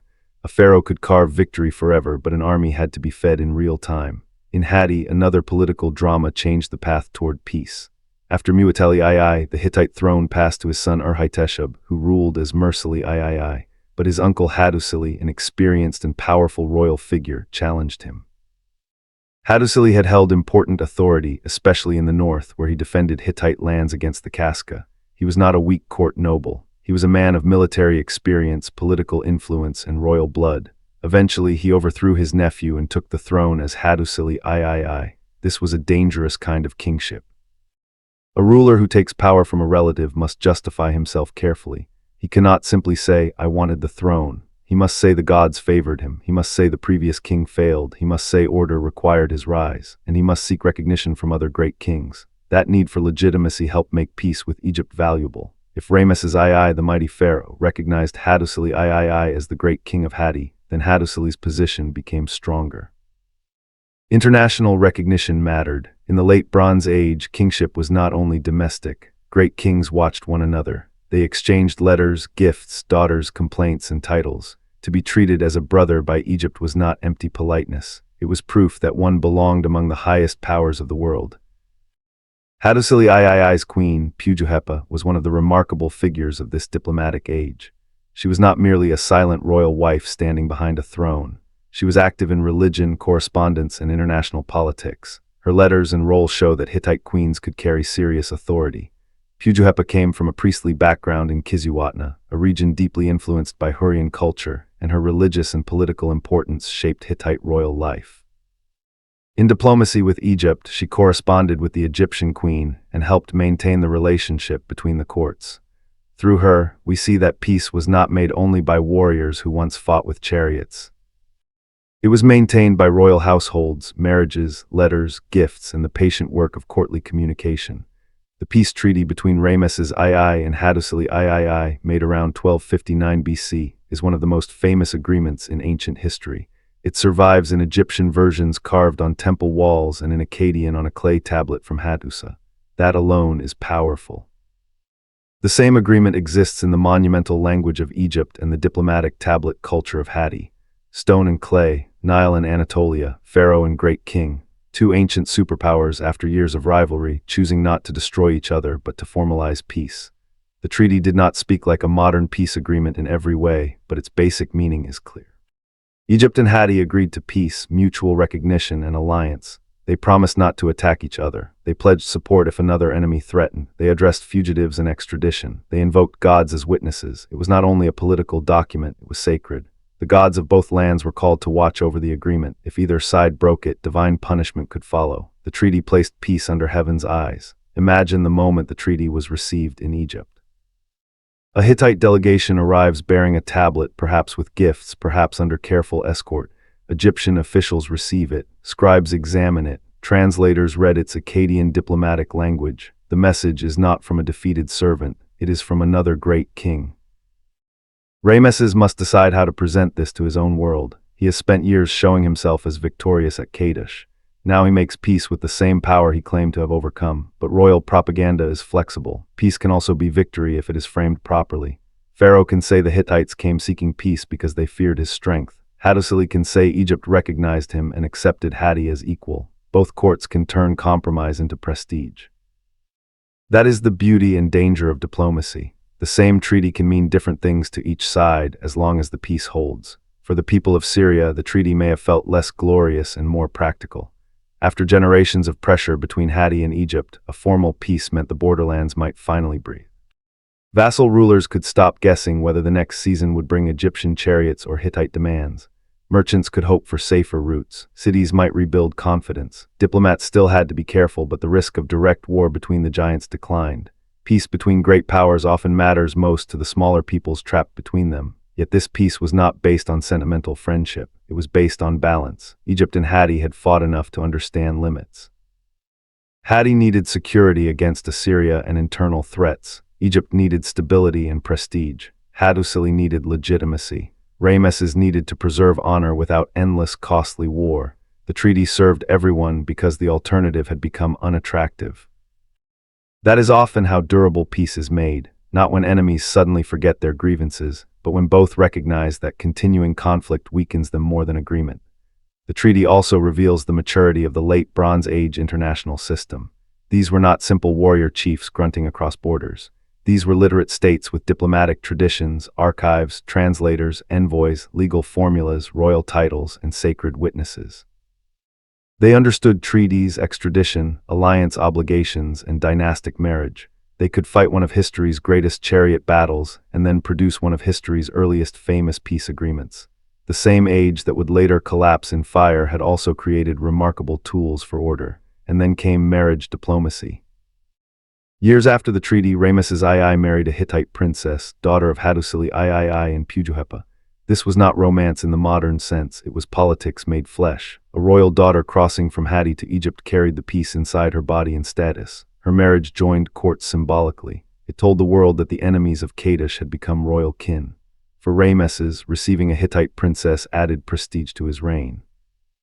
For Hattusa and Pujuhepa, sending a daughter to Egypt reinforced recognition and alliance. For the princess herself, the journey must have been enormous, from the highlands of Anatolia to the Nile, from the storm gods of Hatti to the temples of Egypt, from one royal world into another. Imagine her caravan traveling south. It carries gifts, servants, attendants, guards, clothing, precious objects, and the weight of two empires' expectations.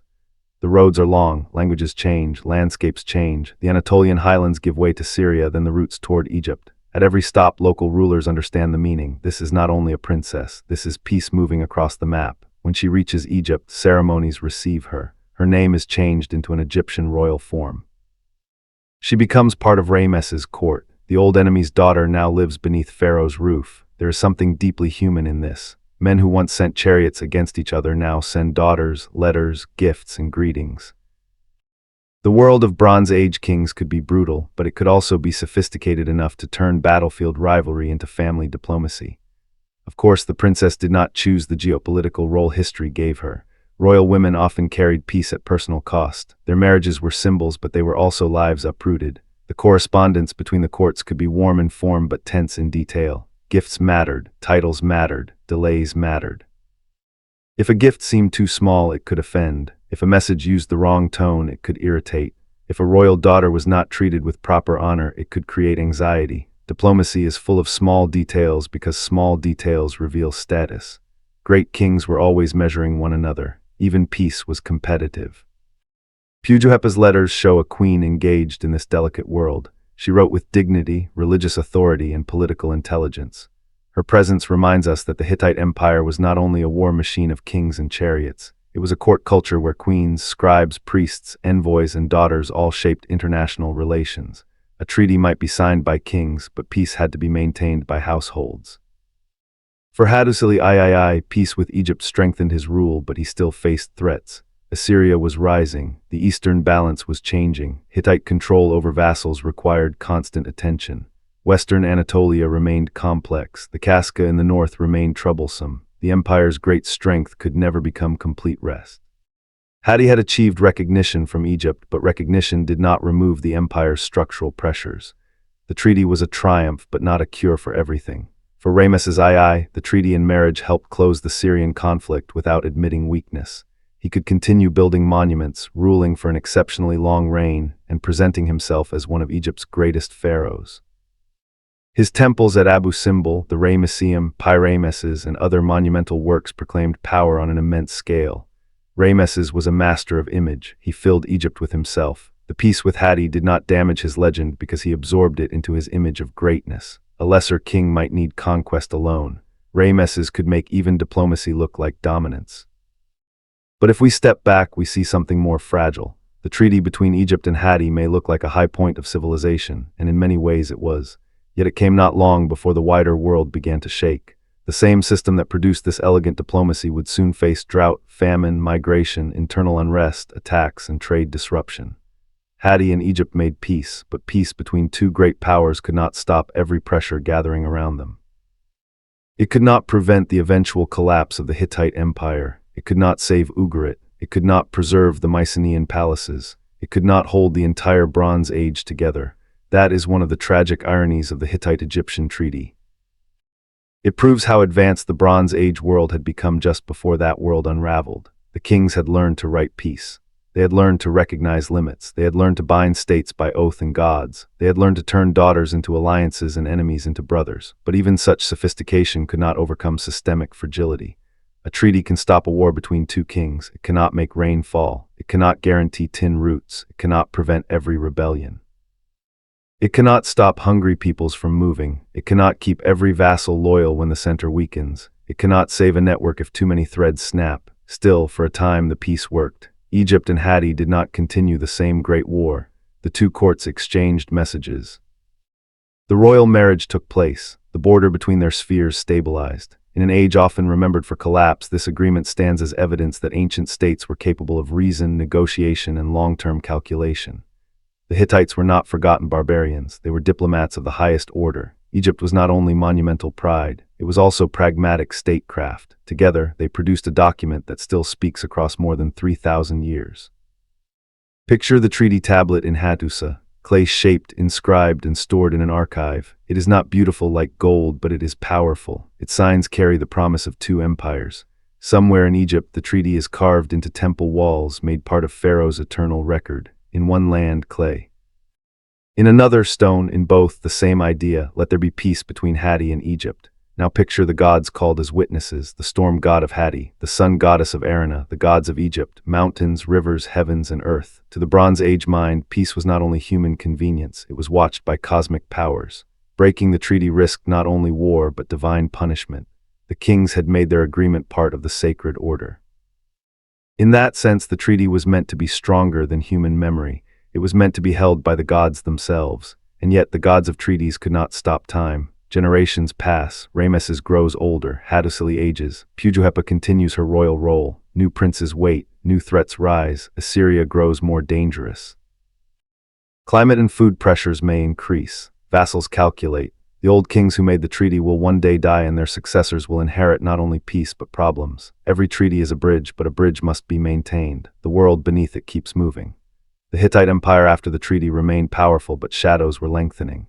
It had reached one of its highest diplomatic moments, recognized as equal to Egypt, holding Syria, managing vassals, and preserving royal prestige. But high moments can hide future weakness. The empire still depended on food supplies, loyalty from difficult regions, defense against northern Casca raids, management of western Anatolia, control of Syria, and resistance to Assyrian pressure. Its strength was real. Its burdens were real too. The Hittites had become masters of storm, oath, and treaty. They had turned a cursed city into a capital, a hard mountain kingdom into an empire, and a battlefield rivalry into international peace. They had stood beside Egypt as equals. That should have secured their name forever. And yet history would forget them for centuries. Their capital would fall silent. Their tablets would sleep under ruins. Their empire would vanish from common memory so completely that later generations had to dig it back out of the earth. That future makes this moment even more powerful, because here in the age of Hattusa and Ramesses, the Hittites are not forgotten. They are feared, respected, necessary. Their kings write as brothers to pharaohs. Their queens correspond with Egypt.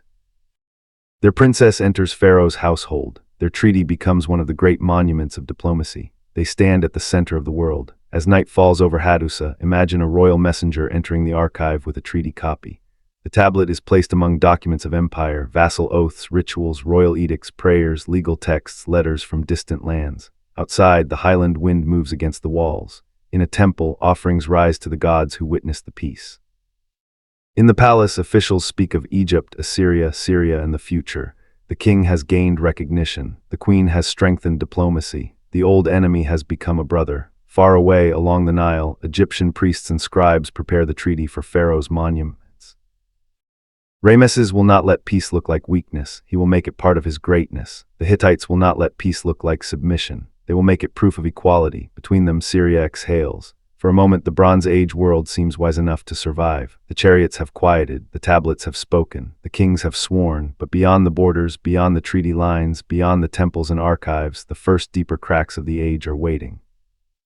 The peace between Egypt and Hatti may hold, but the world around them will not. Soon, famine, enemies, succession troubles, Assyrian pressure, moving peoples, broken roots, and the great unraveling of the Bronze Age will test Hatti in ways no treaty with Egypt can solve. The empire has reached its diplomatic height. And from that height the fall will be even more haunting. Peace with Egypt did not mean peace for Hatti. That is the cruel truth of empire. A treaty can silence one frontier while another begins to burn. It can turn one enemy into a brother while a different power rises in the east.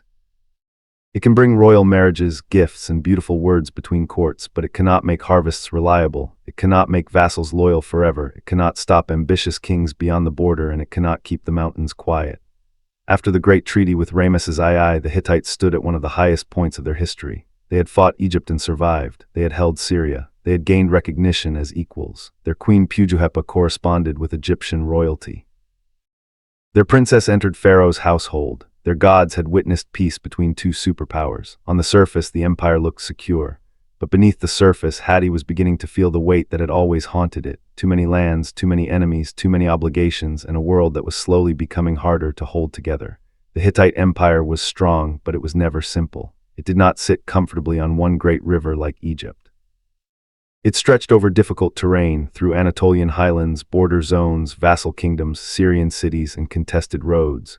Every region had its own gods, rulers, memories, ambitions, and resentments. The great king in Hattusa could command, but command had to travel. A tablet had to be sent.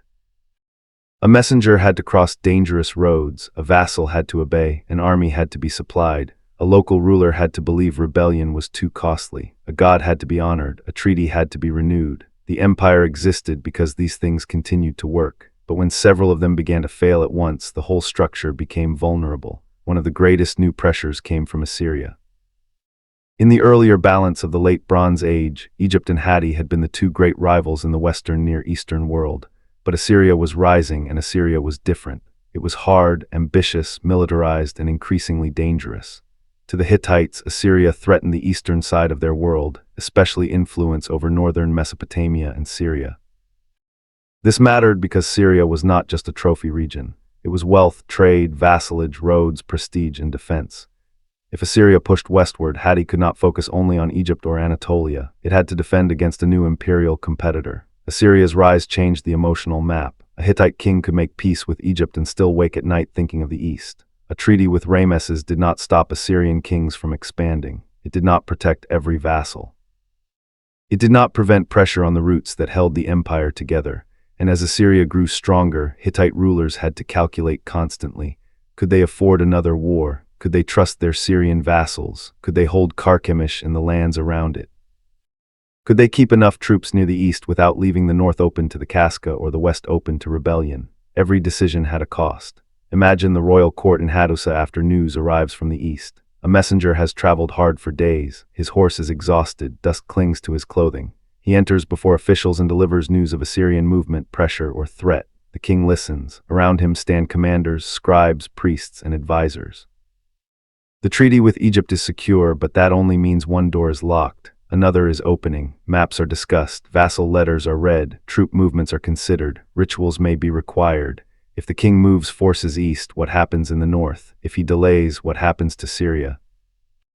If a vassal defects, will others follow? Empire is not only power, it is constant calculation under fear.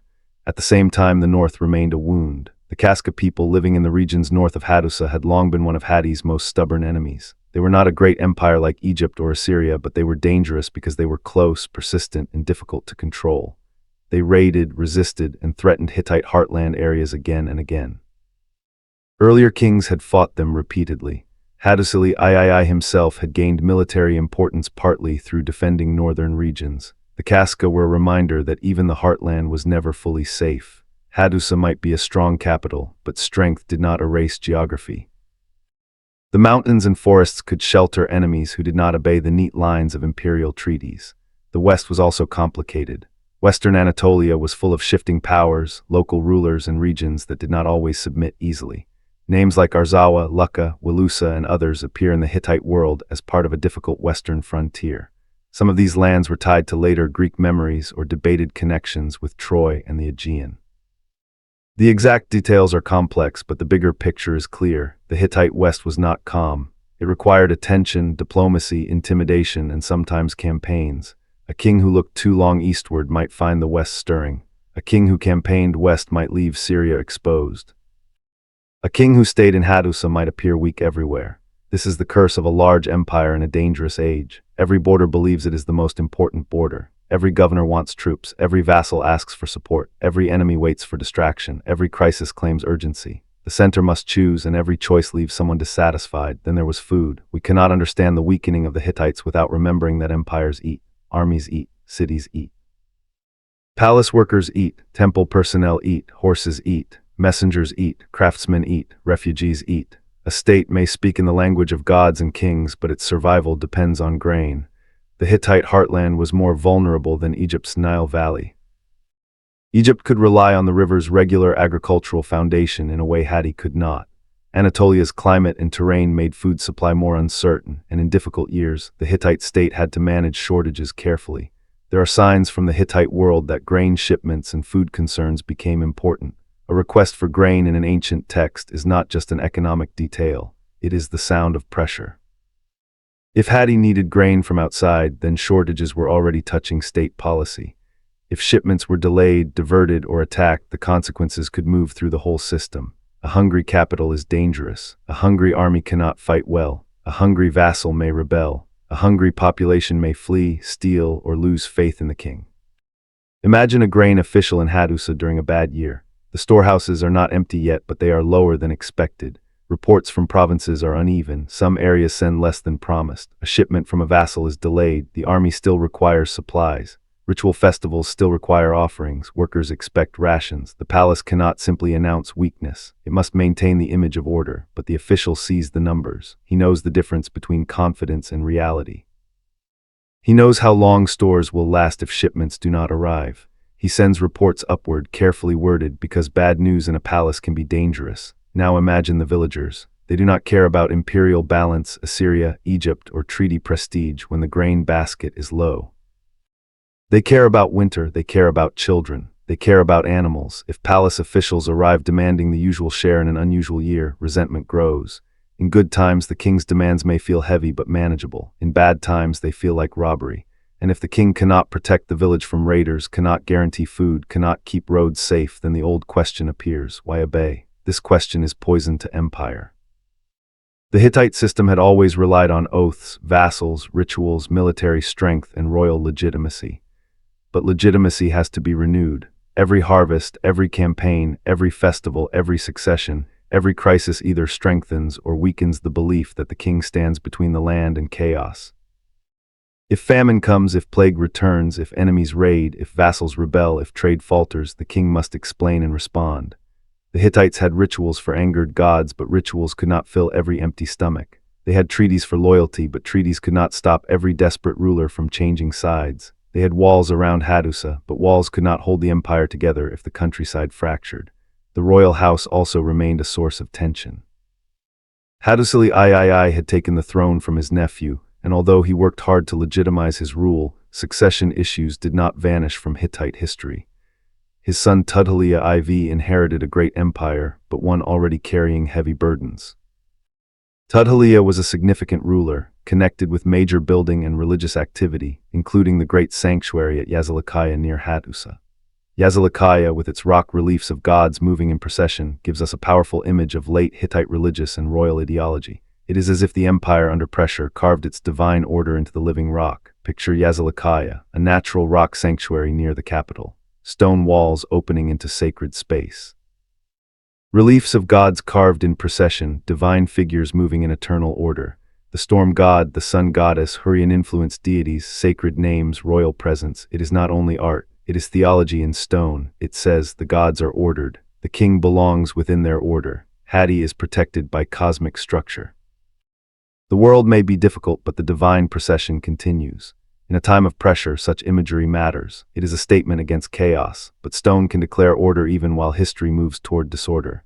Anatolia IV faced Assyrian pressure and internal challenges. He also dealt with the complexity of the royal family and regional power centers. The Hittite Empire had important secondary centers, including Carchemish in Syria, ruled by members of the Hittite royal family. Carchemish would become crucial because when the central empire collapsed, Hittite traditions survived strongly there and in nearby Neo-Hittite states. In a strange way, the edges of the empire preserved memory after the center failed. But during the empire's final generations, these powerful regional branches were both useful and potentially complicated. They helped control distant lands, but they also showed that power was not held only in Hattusa. As the late Bronze Age moved toward its end, the whole eastern Mediterranean became less stable. The Hittites were not falling in isolation. Mycenaean Greece was under pressure. Cyprus was disrupted. Syrian cities were threatened. Egypt would soon fight desperate defensive wars. Ugarit would burn. Movements of peoples, raiders, refugees, and warriors disturbed the old roots. Trade became less reliable. Tin and copper networks may have been strained. Diplomatic systems weakened. In such a world, the Hittite Empire was like a great building standing during an earthquake. Its walls might be strong, but the ground itself was moving. The final Hittite king usually associated with the collapse is Suppiluliuma II. His name recalls the earlier great conqueror Suppiluliuma I, but he ruled in a very different world. By his time, the old late Bronze Age system was entering its death struggle. Texts from his reign mention naval actions against enemies, including battles around Cyprus, which is striking because the Hittites were usually more famous as a land power. If a Hittite king was fighting naval campaigns, it suggests how much the crisis had expanded into maritime space. Cyprus mattered because of copper and trade routes. Control or influence there was important but difficult. The sea was becoming dangerous. Imagine Suppiluliuma II receiving reports from the coast. Enemy ships, disrupted routes, Cyprus unstable, Syrian cities anxious, Assyria threatening, grain worries, western lands uncertain, northern enemies restless. The king of Hatti still bears the title Great King, he still performs rituals, he still commands armies, he still writes orders, but the number of fires has grown too large. Every victory solves one problem while 3 others spread. This is the exhaustion stage of empire. The state is not yet dead, but it is fighting too many battles to recover its balance. At this point, we must be honest, the exact final collapse of Hattusa remains debated. It was not necessarily a single simple scene of enemies storming the walls and slaughtering everyone. Archaeology suggests the city may have been partially evacuated before its final destruction. Some important goods or administrative elements may have been removed. The end may have unfolded in stages, with the royal court or population withdrawing followed by burning or destruction. But the final result is undeniable. Hattusa ceased to be the capital of a great empire. The central Hittite state vanished. This kind of ending is almost more haunting than a dramatic last stand. A city emptied before destruction suggests decision, fear, planning, and loss of confidence. It suggests that the people who knew Hattusa best no longer believed it could continue. That is devastating. A capital can survive an attack if people believe in returning. But when the center is abandoned, something deeper has already broken. Imagine Hattusa in those final days, not as a sudden cinematic apocalypse, but as a slow evacuation of certainty. Important tablets are gathered or left. Sacred objects may be moved if possible. Officials decide what cannot be saved. Families connected to the palace prepare to leave. Workers whisper. Guards remain at gates, but their orders are unclear. Some buildings still stand strong, but their purpose is fading. The city that once received envoys from across the world now watches its own people carry bundles through its streets. A woman wraps household objects in cloth. She has lived her life in the capital. Her father served in a workshop. Her husband may be attached to the palace. Her children know the streets. Now she hears they must leave. She asks where they are going. The answer is uncertain. Perhaps another royal center, perhaps south, perhaps nowhere permanent. She looks at the walls and cannot understand how a city so strong can fail. But cities are not held by walls alone. They are held by food, authority, belief, and the confidence that tomorrow belongs there. A scribe enters an archive room. He sees shelves of tablets, treaties with vassals, rituals for gods, prayers from kings, legal records, diplomatic letters, instructions for festivals, memories of campaigns, oaths sworn before divine witnesses. This is the empire's mind. But what is an archive when the empire can no longer command? Should he carry some tablets? Which ones? A treaty with a vassal who may already have rebelled. A ritual for a festival that may never be performed again in Hattusa. A prayer to a god who seems silent. Perhaps he takes nothing. Perhaps he takes one tablet, perhaps he leaves them all, trusting walls that will not protect them. In the temples, priests face their own horror. If the city is abandoned, what happens to the gods? In Hittite thought, gods could be moved, angered, neglected, restored, appeased. Divine images and sacred objects mattered. Leaving a temple was not like leaving an empty building. It was risking cosmic disorder. Ritual experts may have performed ceremonies of removal or protection, or perhaps some shrines were left in haste. We do not know the details, but the emotional weight must have been enormous. A capital's gods are not furniture. They are the sacred heart of the state. Then at some point fire came. Whether from attackers, internal destruction, abandonment followed by burning, or some combination, Hattusa burned and fell into ruin. Roofs collapsed, buildings blackened, tablets baked, walls remained, but the living capital was gone. The Lion Gate stood without the same empire behind it. The Sphinx Gate guarded a memory. The King's Gate no longer open to a functioning great king. The city that had once held the storm god's empire became a ruin in the highlands. The fall of Hattusa did not mean every Hittite-related culture vanished. This is important. In northern Syria and southeastern Anatolia, Neo-Hittite and Luwian states survived into the Iron Age. Cities like Carchemish carried forward elements of Hittite tradition. Local kings used hieroglyphic Luwian inscriptions. Art and royal symbolism continued in changed forms. The Hittite imperial center died, but its cultural fragments lived on. In fact, some later peoples may have known Hittites mostly through these surviving states long after Hattusa had fallen silent, but the great kingdom was gone. The empire that had treated Egypt as equal, fought at Kadesh, ruled Syrian vassals, invoked 1,000 gods, and carved divine processions into rock had disappeared from the main stage of history. Later, Assyria would dominate many of the regions once tied to Hatti. Egypt would weaken. The Levant would reorganize. The Iron Age would rise. The old brotherhood of Bronze Age kings was finished. Why did Hatti fall? The answer cannot be one cause. It was not simply the sea peoples. It was not simply famine. It was not simply Assyria. It was not simply internal conflict. It was the convergence. Food stress, climate pressures, overextended imperial obligations, Assyrian rise, Casca pressure, Western instability, maritime disruption, possible movement of peoples, weakening trade networks, succession tensions, and the wider collapse of the late Bronze Age system all pressed together. The Hittite Empire had survived crises before, but this time the world around it was failing too. Recovery requires a stable environment. Hatti did not have one. This is what makes the Hittite collapse so powerful as a lesson. Strong states can survive enormous blows if the surrounding system remains functional. They can rebuild after war if trade continues. They can recover from famine if allies send grain. They can suppress rebellion if armies are supplied. They can restore legitimacy if rituals and administration still hold. But when every support weakens at once, even a great empire runs out of solutions. The Hittites had mastered treaties, but treaties could not stop hunger. They had mastered rituals, but rituals could not keep every vassal loyal. They had mastered chariot warfare, but chariots needed horses, supplies, roads, and order. They had mastered fortified capitals, but walls could not save an empire whose networks had broken.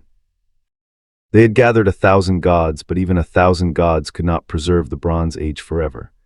As the final age of Hatti darkened, the empire became part of the same great unraveling that destroyed Ugarit and the Mycenaean palaces. But unlike Egypt, Hatti did not survive as a centralized state. It fragmented, its capital slept, its archives waited underground, its name faded.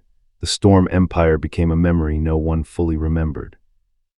That forgetting is one of the strangest parts of the story. Egypt remained visible, its temples stood. Greek and Roman writers remembered pharaohs, even if imperfectly. The Bible remembered Hittites, though not in a way that clearly preserved the full empire of Hattusa. Assyria and Babylon remained in ancient memory. But the real Hittite Empire vanished from common knowledge. For centuries, people did not understand that a great Bronze Age superpower had once ruled from central Anatolia and rivaled Egypt. The Hittites had fallen so completely that they had to be rediscovered by archaeology, their tablets read again, their capital excavated, their place in history restored. Imagine the silence after Hattusa's fall. Seasons pass, snow covers broken stones, spring grass grows between walls. Animals move through empty spaces. Local people may know ruins are there, but the imperial meaning fades. The archives remain buried. The gods' temples decay. The roads that once carried envoys become less important. The highland wind moves through gates where royal messengers once entered. A capital becomes a landscape. Centuries later, someone may pass the ruins and wonder who built such walls. They may not know the names Sipalulima, Muatali, Hattusili, Pujuhepa, Tuthalia. They may not know of Kadesh, the treaty with Egypt, the 1,000 gods, the plague prayers, the vassal oaths. The stones remain, but the story is gone. That is what true historical forgetting looks like, not the destruction of evidence, but the loss of context. And yet the Hittites left enough behind for the modern world to find them again. Their tablets survived, their gates survived, their sanctuaries survived, their treaties survived in copies, their enemies' records mention them. Their language was deciphered, their capital was identified. Slowly, the forgotten superpower returned. But in our story, we are still standing at the end of their living empire. Hattusa has fallen silent. The great king no longer commands from its highland walls. Carchemish and other successor states carry fragments forward. Assyria watches the broken map. Egypt stands weakened far to the south. The Bronze Age has entered its night. Picture one final scene. The sun sets over the ruins of Hattusa. The sky is red and cold. The Lion Gate is still visible, but no royal procession passes through. In an archive room, clay tablets lie beneath debris, hardened by fire, waiting for thousands of years. A broken treaty tablet rests near ritual texts for gods whose names are no longer spoken here. The wind rises. Thunder rolls over the Anatolian highlands as if the storm god still walks above his abandoned city. The empire is gone, but the stones remember. And one day when the earth is opened again, the forgotten kings of Hatti will return, not with chariots, not with armies, not with tribute from Syria or letters to Egypt, but with tablets, ruins, and the astonishing truth that history had misplaced one of its greatest powers. Peace with Egypt did not mean peace for Hatti. That is the cruel truth of empire. A treaty can silence one frontier while another begins to burn. It can turn one enemy into a brother while a different power rises in the east. It can bring royal marriages, gifts, and beautiful words between courts, but it cannot make harvests reliable. It cannot make vassals loyal forever. It cannot stop ambitious kings beyond the border, and it cannot keep the mountains quiet. After the great treaty with Ramesses II, the Hittites stood at one of the highest points of their history. They had fought Egypt and survived. They had held Syria. They had gained recognition as equals. Their queen Pujuhepa corresponded with Egyptian royalty. Their princess entered Pharaoh's household. Their gods had witnessed peace between two superpowers. On the surface, the empire looked secure. But beneath the surface, Hatti was beginning to feel the weight that had always haunted it.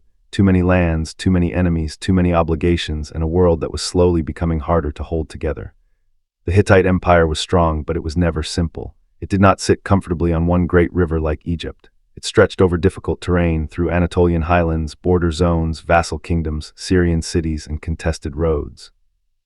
Every region had its own gods, rulers, memories, ambitions, and resentments.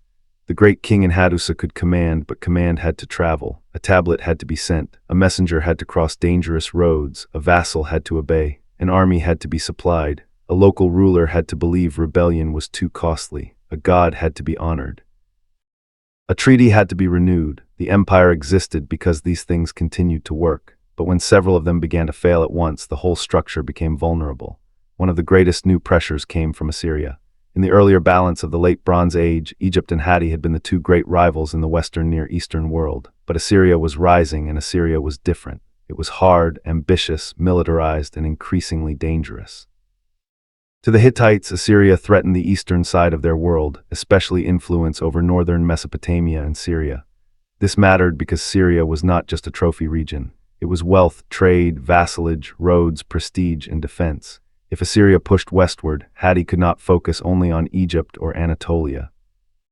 It had to defend against a new imperial competitor. Assyria's rise changed the emotional map. A Hittite king could make peace with Egypt and still wake at night thinking of the east.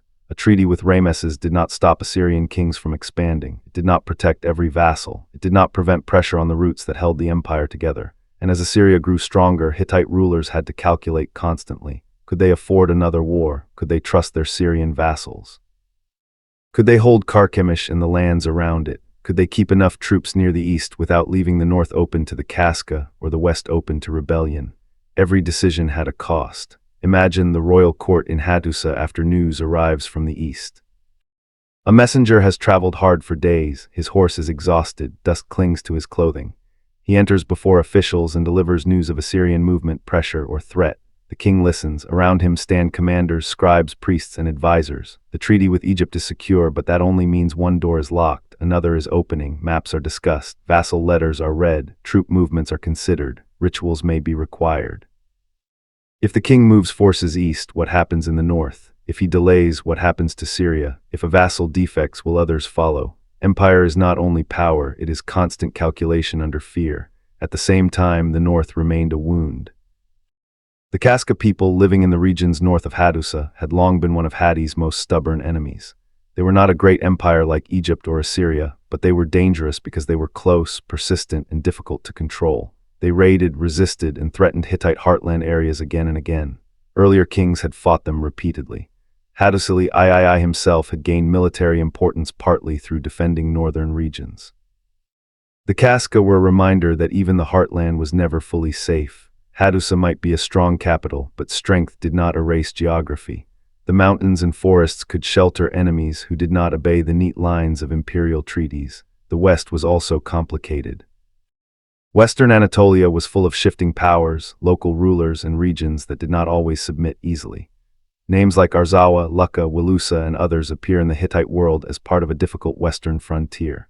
Some of these lands were tied to later Greek memories or debated connections with Troy and the Aegean. The exact details are complex, but the bigger picture is clear. The Hittite West was not calm. It required attention, diplomacy, intimidation, and sometimes campaigns.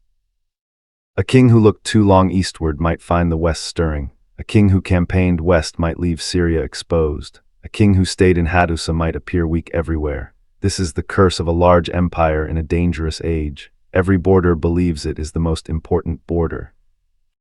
Every governor wants troops, every vassal asks for support, every enemy waits for distraction, every crisis claims urgency. The center must choose, and every choice leaves someone dissatisfied. Then there was food. We cannot understand the weakening of the Hittites without remembering that empires eat, armies eat, cities eat, palace workers eat, temple personnel eat, horses eat, messengers eat, craftsmen eat, refugees eat.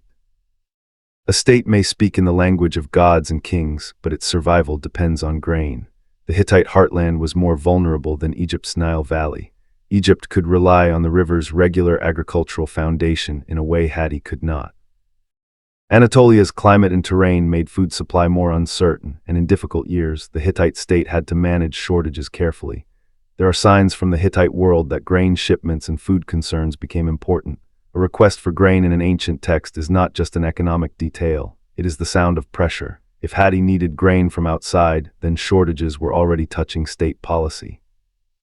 If shipments were delayed, diverted, or attacked, the consequences could move through the whole system. A hungry capital is dangerous. A hungry army cannot fight well. A hungry vassal may rebel. A hungry population may flee, steal, or lose faith in the king. Imagine a grain official in Hattusa during a bad year. The storehouses are not empty yet, but they are lower than expected.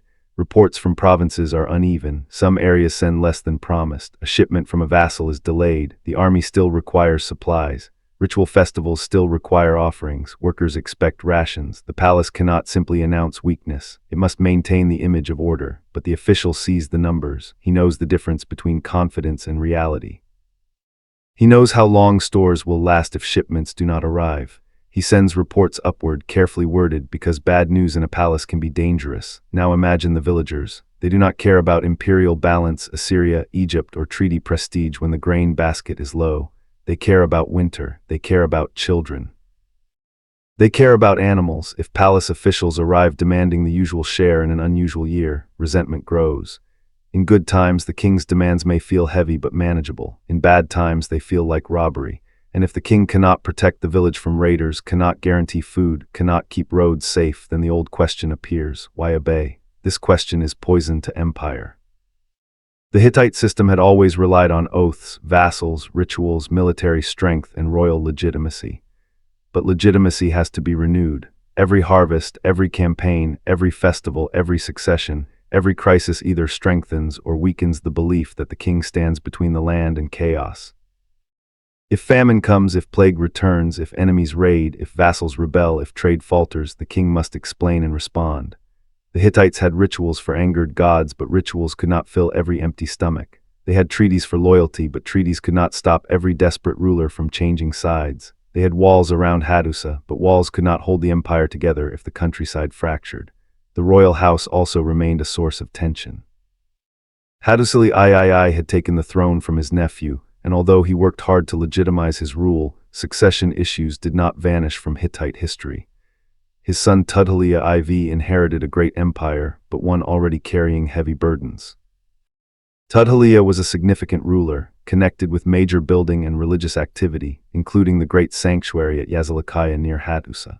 Yazilikaya, with its rock reliefs of gods moving in procession, gives us a powerful image of late Hittite religious and royal ideology. It is as if the empire, under pressure, carved its divine order into the living rock. Picture Yazilikaya, a natural rock sanctuary near the capital, stone walls opening into sacred space. Reliefs of gods carved in procession, divine figures moving in eternal order. The storm god, the sun goddess, Hurrian-influenced deities, sacred names, royal presence. It is not only art, it is theology in stone. It says the gods are ordered. The king belongs within their order. Hatti is protected by cosmic structure. The world may be difficult, but the divine procession continues. In a time of pressure, such imagery matters. It is a statement against chaos, but stone can declare order even while history moves toward disorder. Tudhaliya IV faced Assyrian pressure and internal challenges. He also dealt with the complexity of the royal family and regional power centers.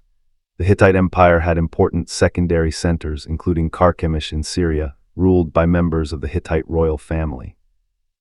Carchemish would become crucial because when the central empire collapsed, Hittite traditions survived strongly there and in nearby Neo-Hittite states. In a strange way, the edges of the empire preserved memory after the center failed. But during the empire's final generations, these powerful regional branches were both useful and potentially complicated. They helped control distant lands, but they also showed that power was not held only in Hattusa. As the late Bronze Age moved toward its end, the whole eastern Mediterranean became less stable.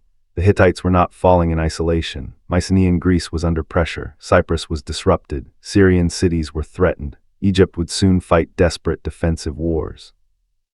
Ugarit would burn. Movements of peoples, raiders, refugees, and warriors disturbed the old routes. Trade became less reliable. Tin and copper networks may have been strained. Diplomatic systems weakened. In such a world, the Hittite Empire was like a great building standing during an earthquake. Its walls might be strong, but the ground itself was moving. The final Hittite king usually associated with the collapse is Suppiluliuma II. His name recalls the earlier great conqueror Suppiluliuma I, but he ruled in a very different world. By his time, the old late Bronze Age system was entering its death struggle. Texts from his reign mention naval actions against enemies, including battles around Cyprus, which is striking because the Hittites were usually more famous as a land power. If a Hittite king was fighting naval campaigns, it suggests how much the crisis had expanded into maritime space. Cyprus mattered because of copper and trade routes. Control or influence there was important but difficult. The sea was becoming dangerous. Imagine Suppiluliuma II receiving reports from the coast. Enemy ships, disrupted routes, Cyprus unstable, Syrian cities anxious, Assyria threatening, grain worries, western lands uncertain, northern enemies restless. The king of Hatti still bears the title Great King, he still performs rituals, he still commands armies, he still writes orders, but the number of fires has grown too large. Every victory solves one problem while 3 others spread. This is the exhaustion stage of empire. The state is not yet dead, but it is fighting too many battles to recover its balance. At this point, we must be honest, the exact final collapse of Hattusa remains debated. It was not necessarily a single simple scene of enemies storming the walls and slaughtering everyone. Archaeology suggests the city may have been partially evacuated before its final destruction. Some important goods or administrative elements may have been removed. The end may have unfolded in stages, with the royal court or population withdrawing followed by burning or destruction. But the final result is undeniable. Hattusa ceased to be the capital of a great empire. The central Hittite state vanished. This kind of ending is almost more haunting than a dramatic last stand. A city emptied before destruction suggests decision, fear, planning, and loss of confidence. It suggests that the people who knew Hattusa best no longer believed it could continue. That is devastating. A capital can survive an attack if people believe in returning. But when the center is abandoned, something deeper has already broken. Imagine Hattusa in those final days, not as a sudden cinematic apocalypse, but as a slow evacuation of certainty. Important tablets are gathered or left. Sacred objects may be moved if possible. Officials decide what cannot be saved. Families connected to the palace prepare to leave. Workers whisper. Guards remain at gates, but their orders are unclear. Some buildings still stand strong, but their purpose is fading. The city that once received envoys from across the world now watches its own people carry bundles through its streets. A woman wraps household objects in cloth. She has lived her life in the capital. Her father served in a workshop. Her husband may be attached to the palace. Her children know the streets. Now she hears they must leave. She asks where they are going. The answer is uncertain. Perhaps another royal center, perhaps south, perhaps nowhere permanent. She looks at the walls and cannot understand how a city so strong can fail. But cities are not held by walls alone. They are held by food, authority, belief, and the confidence that tomorrow belongs there. A scribe enters an archive room. He sees shelves of tablets, treaties with vassals, rituals for gods, prayers from kings, legal records, diplomatic letters, instructions for festivals, memories of campaigns, oaths sworn before divine witnesses. This is the empire's mind. But what is an archive when the empire can no longer command? Should he carry some tablets? Which ones? A treaty with a vassal who may already have rebelled. A ritual for a festival that may never be performed again in Hattusa. A prayer to a god who seems silent. Perhaps he takes nothing. Perhaps he takes one tablet. Perhaps he leaves them all, trusting walls that will not protect them. In the temples, priests face their own horror. If the city is abandoned, what happens to the gods? In Hittite thought, gods could be moved, angered, neglected, restored, appeased. Divine images and sacred objects mattered. Leaving a temple was not like leaving an empty building. It was risking cosmic disorder. Ritual experts may have performed ceremonies of removal or protection, or perhaps some shrines were left in haste. We do not know the details, but the emotional weight must have been enormous. A capital's gods are not furniture. They are the sacred heart of the state. Then at some point fire came. Whether from attackers, internal destruction, abandonment followed by burning, or some combination, Hattusa burned and fell into ruin. Roofs collapsed, buildings blackened, tablets baked, walls remained, but the living capital was gone. The Lion Gate stood without the same empire behind it. The Sphinx Gate guarded a memory. The King's Gate no longer open to a functioning great king. The city that had once held the storm god's empire became a ruin in the highlands. The fall of Hattusa did not mean every Hittite-related culture vanished. This is important. In northern Syria and southeastern Anatolia, Neo-Hittite and Luwian states survived into the Iron Age. Cities like Carchemish carried forward elements of Hittite tradition. Local kings used hieroglyphic Luwian inscriptions. Art and royal symbolism continued in changed forms. The Hittite imperial center died, but its cultural fragments lived on. In fact, some later peoples may have known Hittites mostly through these surviving states long after Hattusa had fallen silent, but the great kingdom was gone. The empire that had treated Egypt as equal, fought at Kadesh, ruled Syrian vassals, invoked 1,000 gods, and carved divine processions into rock had disappeared from the main stage of history. Later, Assyria would dominate many of the regions once tied to Hatti. Egypt would weaken. The Levant would reorganize. The Iron Age would rise. The old brotherhood of Bronze Age kings was finished. Why did Hatti fall? The answer cannot be one cause. It was not simply the sea peoples. It was not simply famine. It was not simply Assyria. It was not simply internal conflict. It was the convergence. Food stress, climate pressures, overextended imperial obligations, Assyrian rise, Casca pressure, Western instability, maritime disruption, possible movement of peoples, weakening trade networks, succession tensions, and the wider collapse of the late Bronze Age system all pressed together. The Hittite Empire had survived crises before, but this time the world around it was failing too. Recovery requires a stable environment. Hatti did not have one. This is what makes the Hittite collapse so powerful as a lesson. Strong states can survive enormous blows if the surrounding system remains functional. They can rebuild after war if trade continues. They can recover from famine if allies send grain. They can suppress rebellion if armies are supplied. They can restore legitimacy if rituals and administration still hold. But when every support weakens at once, even a great empire runs out of solutions. The Hittites had mastered treaties, but treaties could not stop hunger. They had mastered rituals, but rituals could not keep every vassal loyal. They had mastered chariot warfare, but chariots needed horses, supplies, roads, and order. They had mastered fortified capitals, but walls could not save an empire whose networks had broken. They had gathered 1,000 gods, but even 1,000 gods could not preserve the Bronze Age forever. As the final age of Hatti darkened, the empire became part of the same great unraveling that destroyed Ugarit and the Mycenaean palaces. But unlike Egypt, Hatti did not survive as a centralized state. It fragmented, its capital slept, its archives waited underground, its name faded. The Storm Empire became a memory no one fully remembered. That forgetting is one of the strangest parts of the story. Egypt remained visible, its temples stood. Greek and Roman writers remembered pharaohs even if imperfectly. The Bible remembered Hittites, though not in a way that clearly preserved the full empire of Hattusa. Assyria and Babylon remained in ancient memory. But the real Hittite Empire vanished from common knowledge. For centuries, people did not understand that a great Bronze Age superpower had once ruled from central Anatolia and rivaled Egypt. The Hittites had fallen so completely that they had to be rediscovered by archaeology, their tablets read again, their capital excavated, their place in history restored. Imagine the silence after Hattusa's fall. Seasons pass, snow covers broken stones, spring grass grows between walls.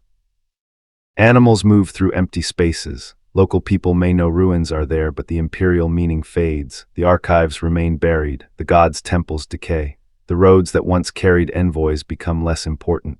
The highland wind moves through gates where royal messengers once entered.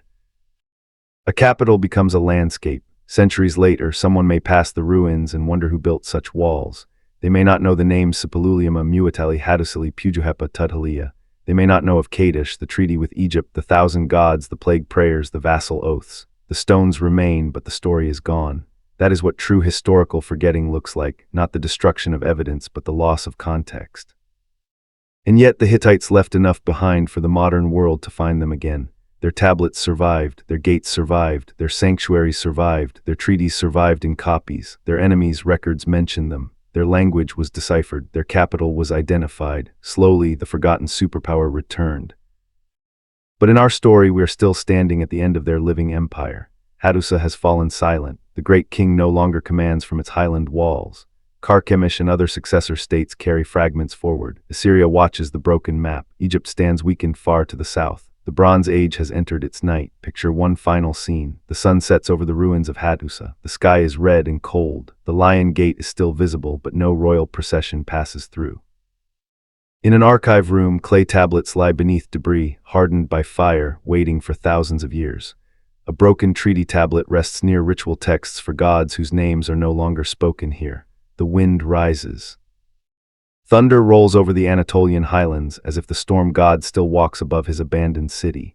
The empire is gone, but the stones remember. And one day when the earth is opened again, the forgotten kings of Hatti will return, not with chariots, not with armies, not with tribute from Syria or letters to Egypt, but with tablets, ruins, and the astonishing truth that history had misplaced one of its greatest powers.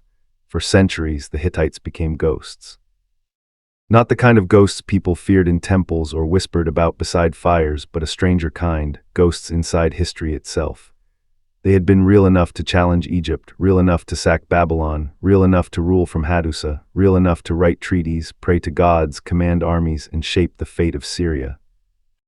But after their empire fell, their name faded into fragments. Their capital slept in the Anatolian highlands. Their tablets lay buried beneath earth and ash. Their gods lost their royal temples. Their treaties no longer bound vassal kings.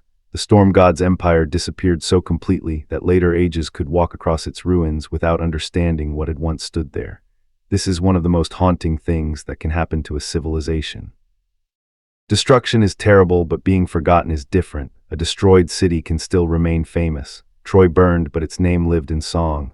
Babylon fell, but its memory lived in scripture, legend, and empire. Egypt weakened, but its temples stood in the desert and kept speaking through stone. Greece changed, but its poets, philosophers, and historians carried its voice.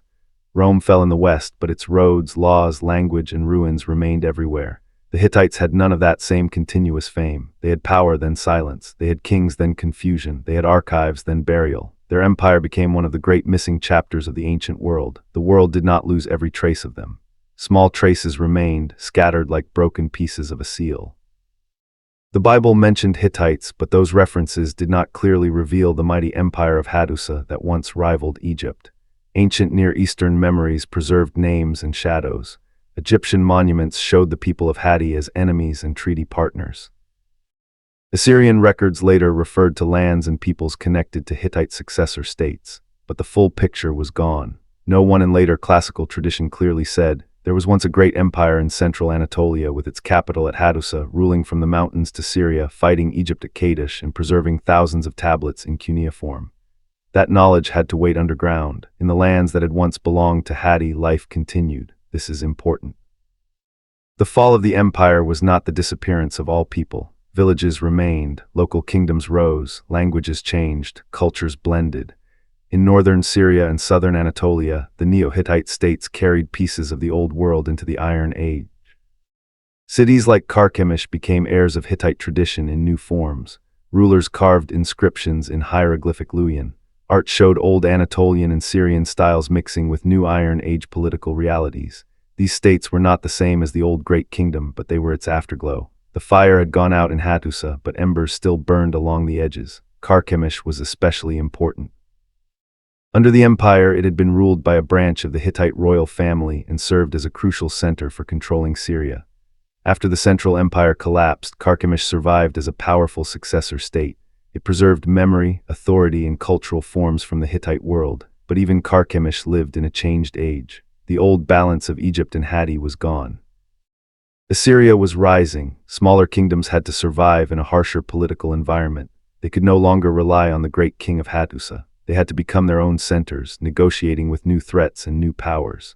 Imagine a ruler in one of these Neo-Hittite kingdoms generations after Hattusa fell. He may still use royal symbols inherited from the old empire. He may still honor gods whose names once echoed in Hittite rituals.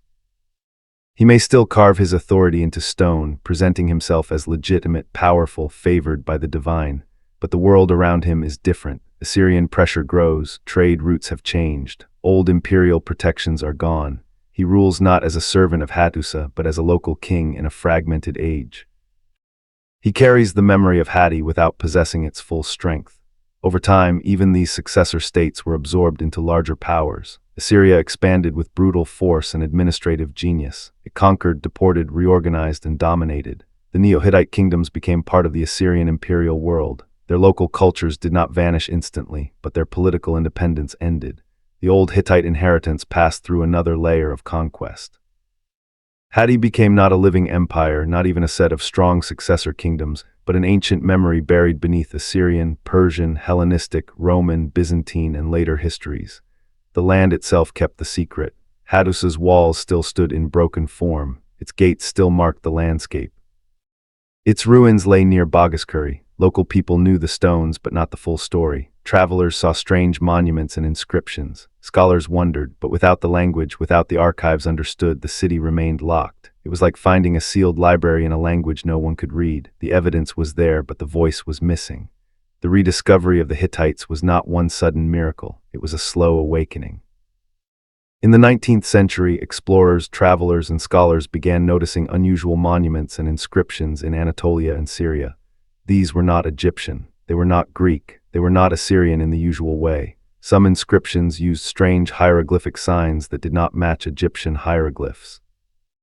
Reliefs and monuments suggested a powerful ancient culture in regions where the full historical identity was uncertain.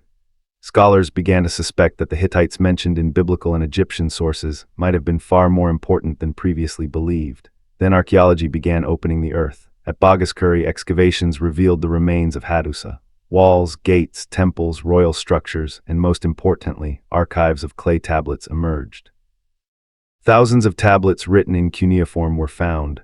At first they were mysterious, but the script itself could be read because cuneiform had already been deciphered from Mesopotamian languages. The challenge was the language behind many of the tablets. Some texts were in Akkadian, the diplomatic language, but many were in the language of the Hittites themselves. Once scholars began to understand Hittite, the forgotten empire returned with astonishing force.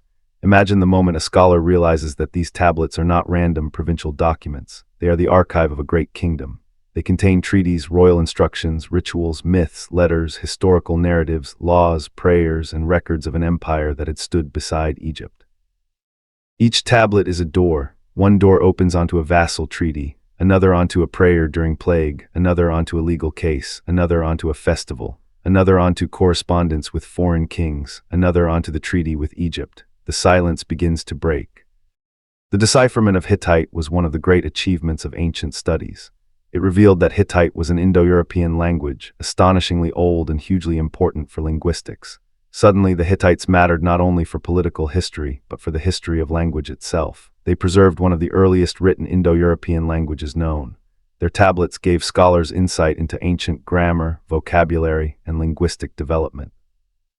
A forgotten empire became a key witness to the deep past of languages spoken across much of Europe and Asia. But for storytelling, the emotional power is simpler. The Hittites got their voice back, not completely, never completely. Too much had been lost. We do not have everything. Many tablets are broken.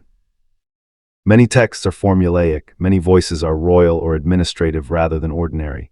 We hear kings better than farmers, priests better than children, scribes better than workers. But compared with their long silence, the recovery was extraordinary. The kings of Hatti could speak again, Mercilli could pray again, treaties could be read again, laws could be studied again, the 1,000 gods could be named again. Hattusa was no longer just ruins, it was a capital with memory. Picture an archive room in Hattusa as archaeologists uncover it. The soil is dry. Tablet fragments appear carefully under brushes and hands. Some are whole enough to lift with awe. Others are broken pieces that must later be joined. A tablet that once sat in a royal archive, perhaps handled by a scribe under orders from the great king, now rests in the hand of a modern excavator. For thousands of years, the tablet had waited in darkness. The empire that produced it had vanished, languages had changed, religions had changed, kingdoms and empires had crossed the land, yet the clay survived. Fire, which once helped destroy parts of the city, also hardened the words. Destruction became preservation again. When the tablets were read, the Hittites became more complex than the simple image of a warrior people. They were warriors, yes. They had armies, chariots, campaigns, sieges, and brutal politics. But they were also legal thinkers, ritual recorders, diplomats, theologians, translators, borrowers, organizers, and historians of their own instability. Their archives show a civilization deeply concerned with order, how to restore purity, how to bind vassals, how to regulate succession, how to compensate wrongs, how to address divine anger, how to manage festivals, how to write to other great kings, how to survive in a world of gods, enemies, and uncertain human loyalty. The Hittites were not the crude mountain people later forgetfulness might have imagined. They were a high civilization of the Bronze Age, but one with a different face from Egypt or Babylon. Their greatness was not built on pyramids or ziggurats. It was built on fortified highland capital, treaty networks, flexible religion, royal archives, and imperial resilience. They did not leave one single monument that captured the world's imagination like the Great Pyramid. Instead, they left thousands of documents that, once read together, reveal the machinery of a state. This makes the Hittites especially fascinating for a sleep history story because their rediscovery feels like entering a dark archive by lamplight. At first, only a few signs, then names, then kings, then battles, then prayers, then the whole map begins to glow. Hattusa rises again, not rebuilt physically as it once was, but reconstructed in the mind. You can see the lion gate, you can see the scribes, you can see the storm god's rituals. You can hear the diplomatic language of kings, you can feel the tension of succession disputes. You can watch the road to Kadesh open, you can see the fall coming from the tablets themselves. Modern archaeology also revealed the sacred landscape around Hattusa, especially Yazilikaya. The rock sanctuary with its carved procession of gods gives a powerful visual key to Hittite religion. It shows divine order carved into stone. Figures move in line, gods and goddesses arranged in sacred sequence. This is not a random decoration. It is a statement that the Hittite world was cosmic, ordered, and protected by divine hierarchy. For a civilization so concerned with ritual correctness, Yazilikaya feels like theology made visible. Imagine standing there today in the quiet, looking at the carved gods. The empire is gone. The rituals no longer take place as they once did. The king no longer enters under the same sacred obligations, but the stone figures remain. They still move in eternal procession, even though no one now approaches them with Bronze Age fear and reverence. They are both present and absent, present in stone, absent in living belief. That is the feeling of many ancient places. The form survives after the world that gave it meaning has vanished. The rediscovery of the Hittites changed the history of the ancient Near East. Suddenly, Egypt's northern rival was no longer vague. The Battle of Kadesh could be understood from a broader perspective. The Egyptian-Hittite treaty could be placed within real Hittite politics. The collapse of the Bronze Age had another major pillar. The map of ancient power expanded. Anatolia became central, not peripheral. The forgotten empire returned to its rightful place between Mesopotamia, Egypt, Syria, and the Aegean. But it also created new questions. Where exactly did the Indo-European-speaking Hittites come from? How did they enter or emerge within Anatolia? How did they relate to the older Hattian population? How did Hattian religion shape Hittite state cult? How much power did queens truly hold? How did ordinary people experience imperial rule? How did Hittite law function in real villages? How did the final collapse unfold exactly? Was Hattusa evacuated before burning? Which pressures mattered most? Famine, Assyria, Casca, Western unrest, sea movements, internal instability. The more the Hittites returned, the more questions returned with them. That is how real history works. Rediscovery does not end mystery, it sharpens it. The Hittites also matter because they remind us how uneven historical memory can be. A civilization may be powerful in its own time and nearly forgotten later. Another may be less powerful but better remembered because its texts survive in continuous tradition. Fame is not the same as importance. The Hittites were important. They shaped the Bronze Age balance. They fought Egypt. They controlled Syria. They preserved archives. They influenced successor states. But because their living memory broke, they slipped from the common story. This should make us humble. How many other peoples were powerful in their time but lost their voice? How much of history remains buried, misnamed, misunderstood, or known only through enemies? The Hittites show that the ancient world was larger than the famous names. Egypt was not alone. Babylon was not alone. Greece did not rise from emptiness. The world was crowded with powers, languages, and systems that modern memory often reduces to footnotes. The Hittites deserve more than a footnote. They were the storm empire of Anatolia. They were the keepers of Hattusa. They were the treaty makers of the Bronze Age. They were Egypt's rival and partner. They were scribes of divine anxiety. They were kings of difficult mountains. They were collectors of 1,000 gods. They were nearly lost. And then the earth gave them back. As this part of the story settles into quiet, imagine Hattusa not in its final burning but in its long sleep. Snow falls over the ruins in winter. Spring returns with grass between stones. Shepherds pass. Empires come and go far away. Assyrians, Persians, Greeks, Romans, Byzantines, Seljuks, Ottomans, century after century moves across Anatolia. The tablets remain below. The gates watch in silence. The gods at Yazilikaya endure weather and time. No one hears the old scribes. Then, after thousands of years, hands begin to dig. A tablet is lifted. A sign is copied. A language is studied. A king's name returns. Hattusa opens its eyes. The forgotten superpower stands again in history, not with chariots or armies, but with the quiet authority of recovered memory. In the end, the Hittites were not forgotten because they were unimportant. They were forgotten because history is not always fair with memory. Some civilizations leave monuments so large that even time cannot hide them. Egypt had pyramids, temples, tombs, and stone kings staring across the desert. Greece had poetry, philosophy, theater, and historians who taught later generations how to remember. Rome had roads, laws, ruins, and an empire whose shadow stretched across Europe for centuries. But the Hittites left their greatest truth in clay, and clay can sleep. Their tablets were buried, their capital was abandoned, their language went silent. Their gods lost their living worshippers, their enemies survived in more famous stories. And so one of the greatest powers of the Bronze Age slipped behind the curtain of time. But the silence was never emptiness. Beneath the soil of Anatolia, the empire waited. In broken archives, treaties waited. In ruined gates, lions waited. In the rock sanctuary of Yazilikaya, the procession of gods waited. In Egyptian temple scenes, the enemy of Ramesses waited under another king's version of the story. In the memory of northern Syria, Hittite traditions continued in altered form. The empire had fallen, but it had not been erased completely. It had become difficult to hear. And that may be the deepest lesson of the Hittites. Power and memory are not the same thing. In their own age, the Hittites were not a mystery. They were a fact. A king in Egypt knew them. A ruler in Syria feared them or depended on them. A vassal in Anatolia swore oaths to them. A merchant traveling through the Near East understood that Hatti mattered. A scribe in Hattusa recorded treaties that shaped kingdoms. A soldier in a chariot knew the strength of Hittite war. A priest knew the 1,000 gods must be honored. A queen like Pujuhepa understood that letters, marriages, and rituals could hold empires together as surely as armies. The Hittites were not waiting to be discovered by us. They were living at the center of their own world. Their rise had begun in a hard land. Central Anatolia did not offer the easy unity of the Nile. It offered mountains, plateaus, dangerous roads, fierce winters, scattered peoples, and stubborn frontiers. From that difficult landscape, the Hittites built a kingdom strong enough to reach Babylon, strong enough to dominate Syria, strong enough to face Egypt at Kadesh, and sophisticated enough to make peace when endless war no longer served either side. They were not simply warriors, they were builders of systems. They understood treaties. They understood oaths. They understood that a vassal's loyalty had to be written, witnessed, cursed, and stored. They understood that gods were political powers, not private decorations. They understood that ruling many peoples meant honoring many divine names. They understood that conquest without administration was temporary. They understood that royal succession could destroy a kingdom from within if it was not controlled. They understood that diplomacy could accomplish what chariots could not.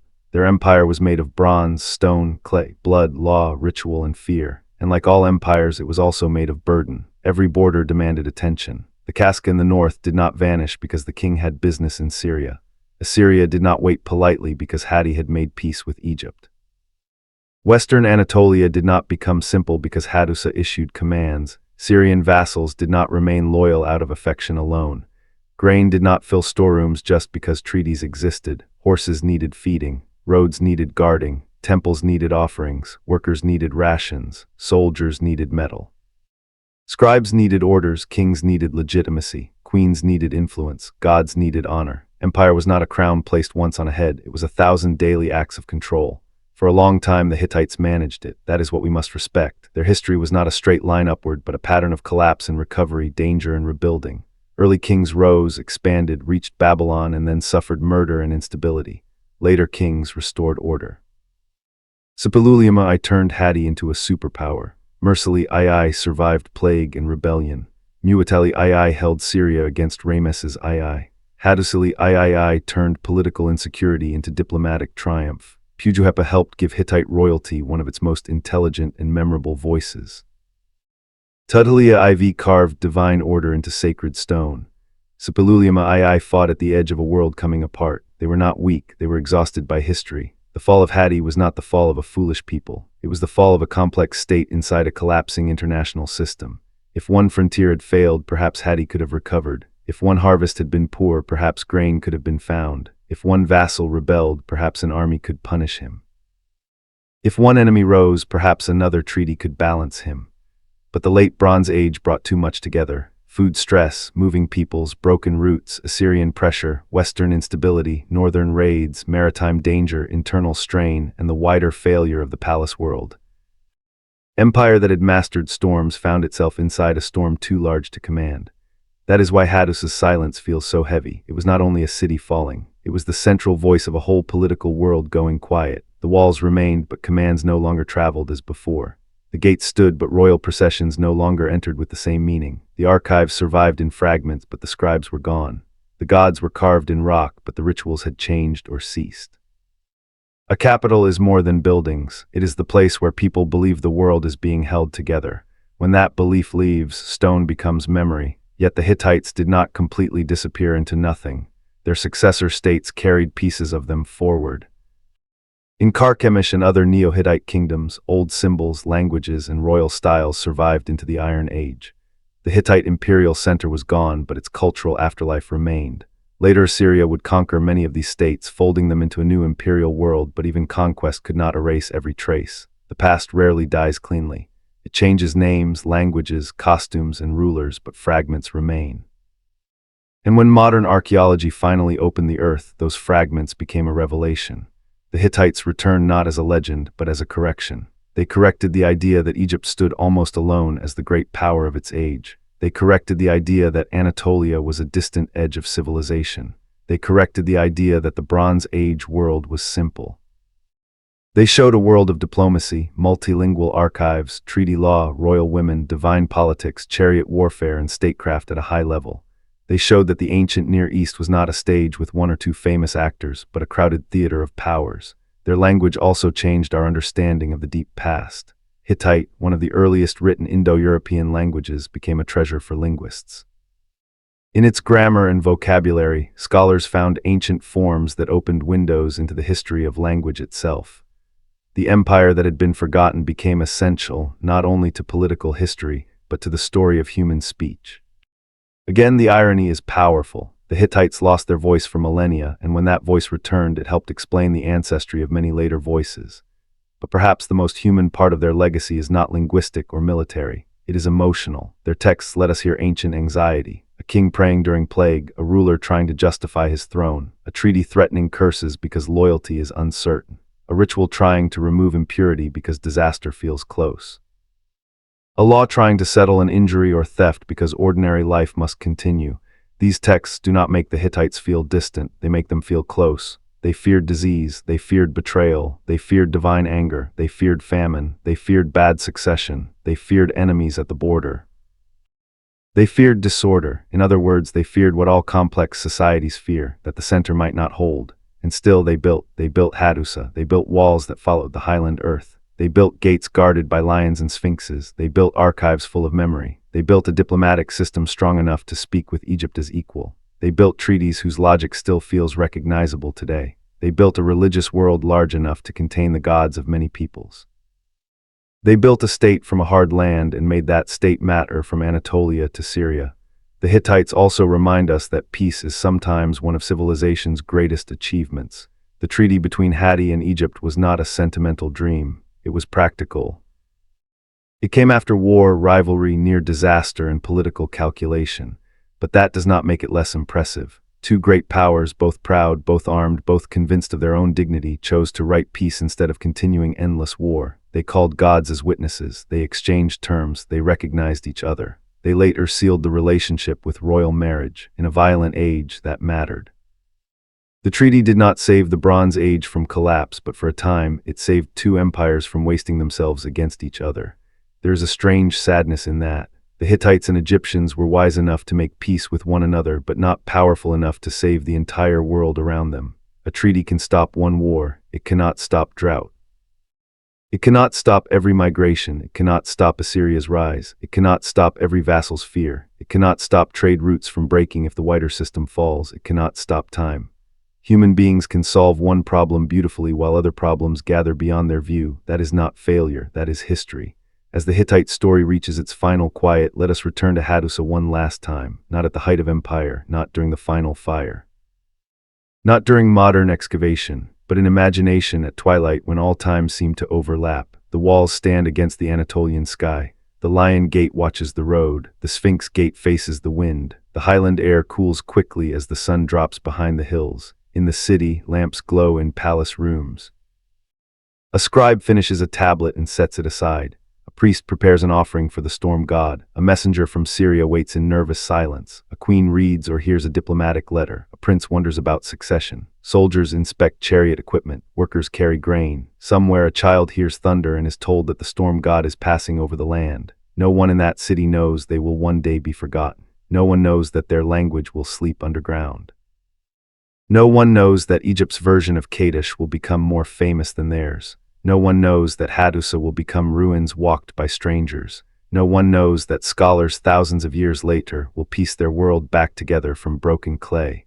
They know only the duties of the evening.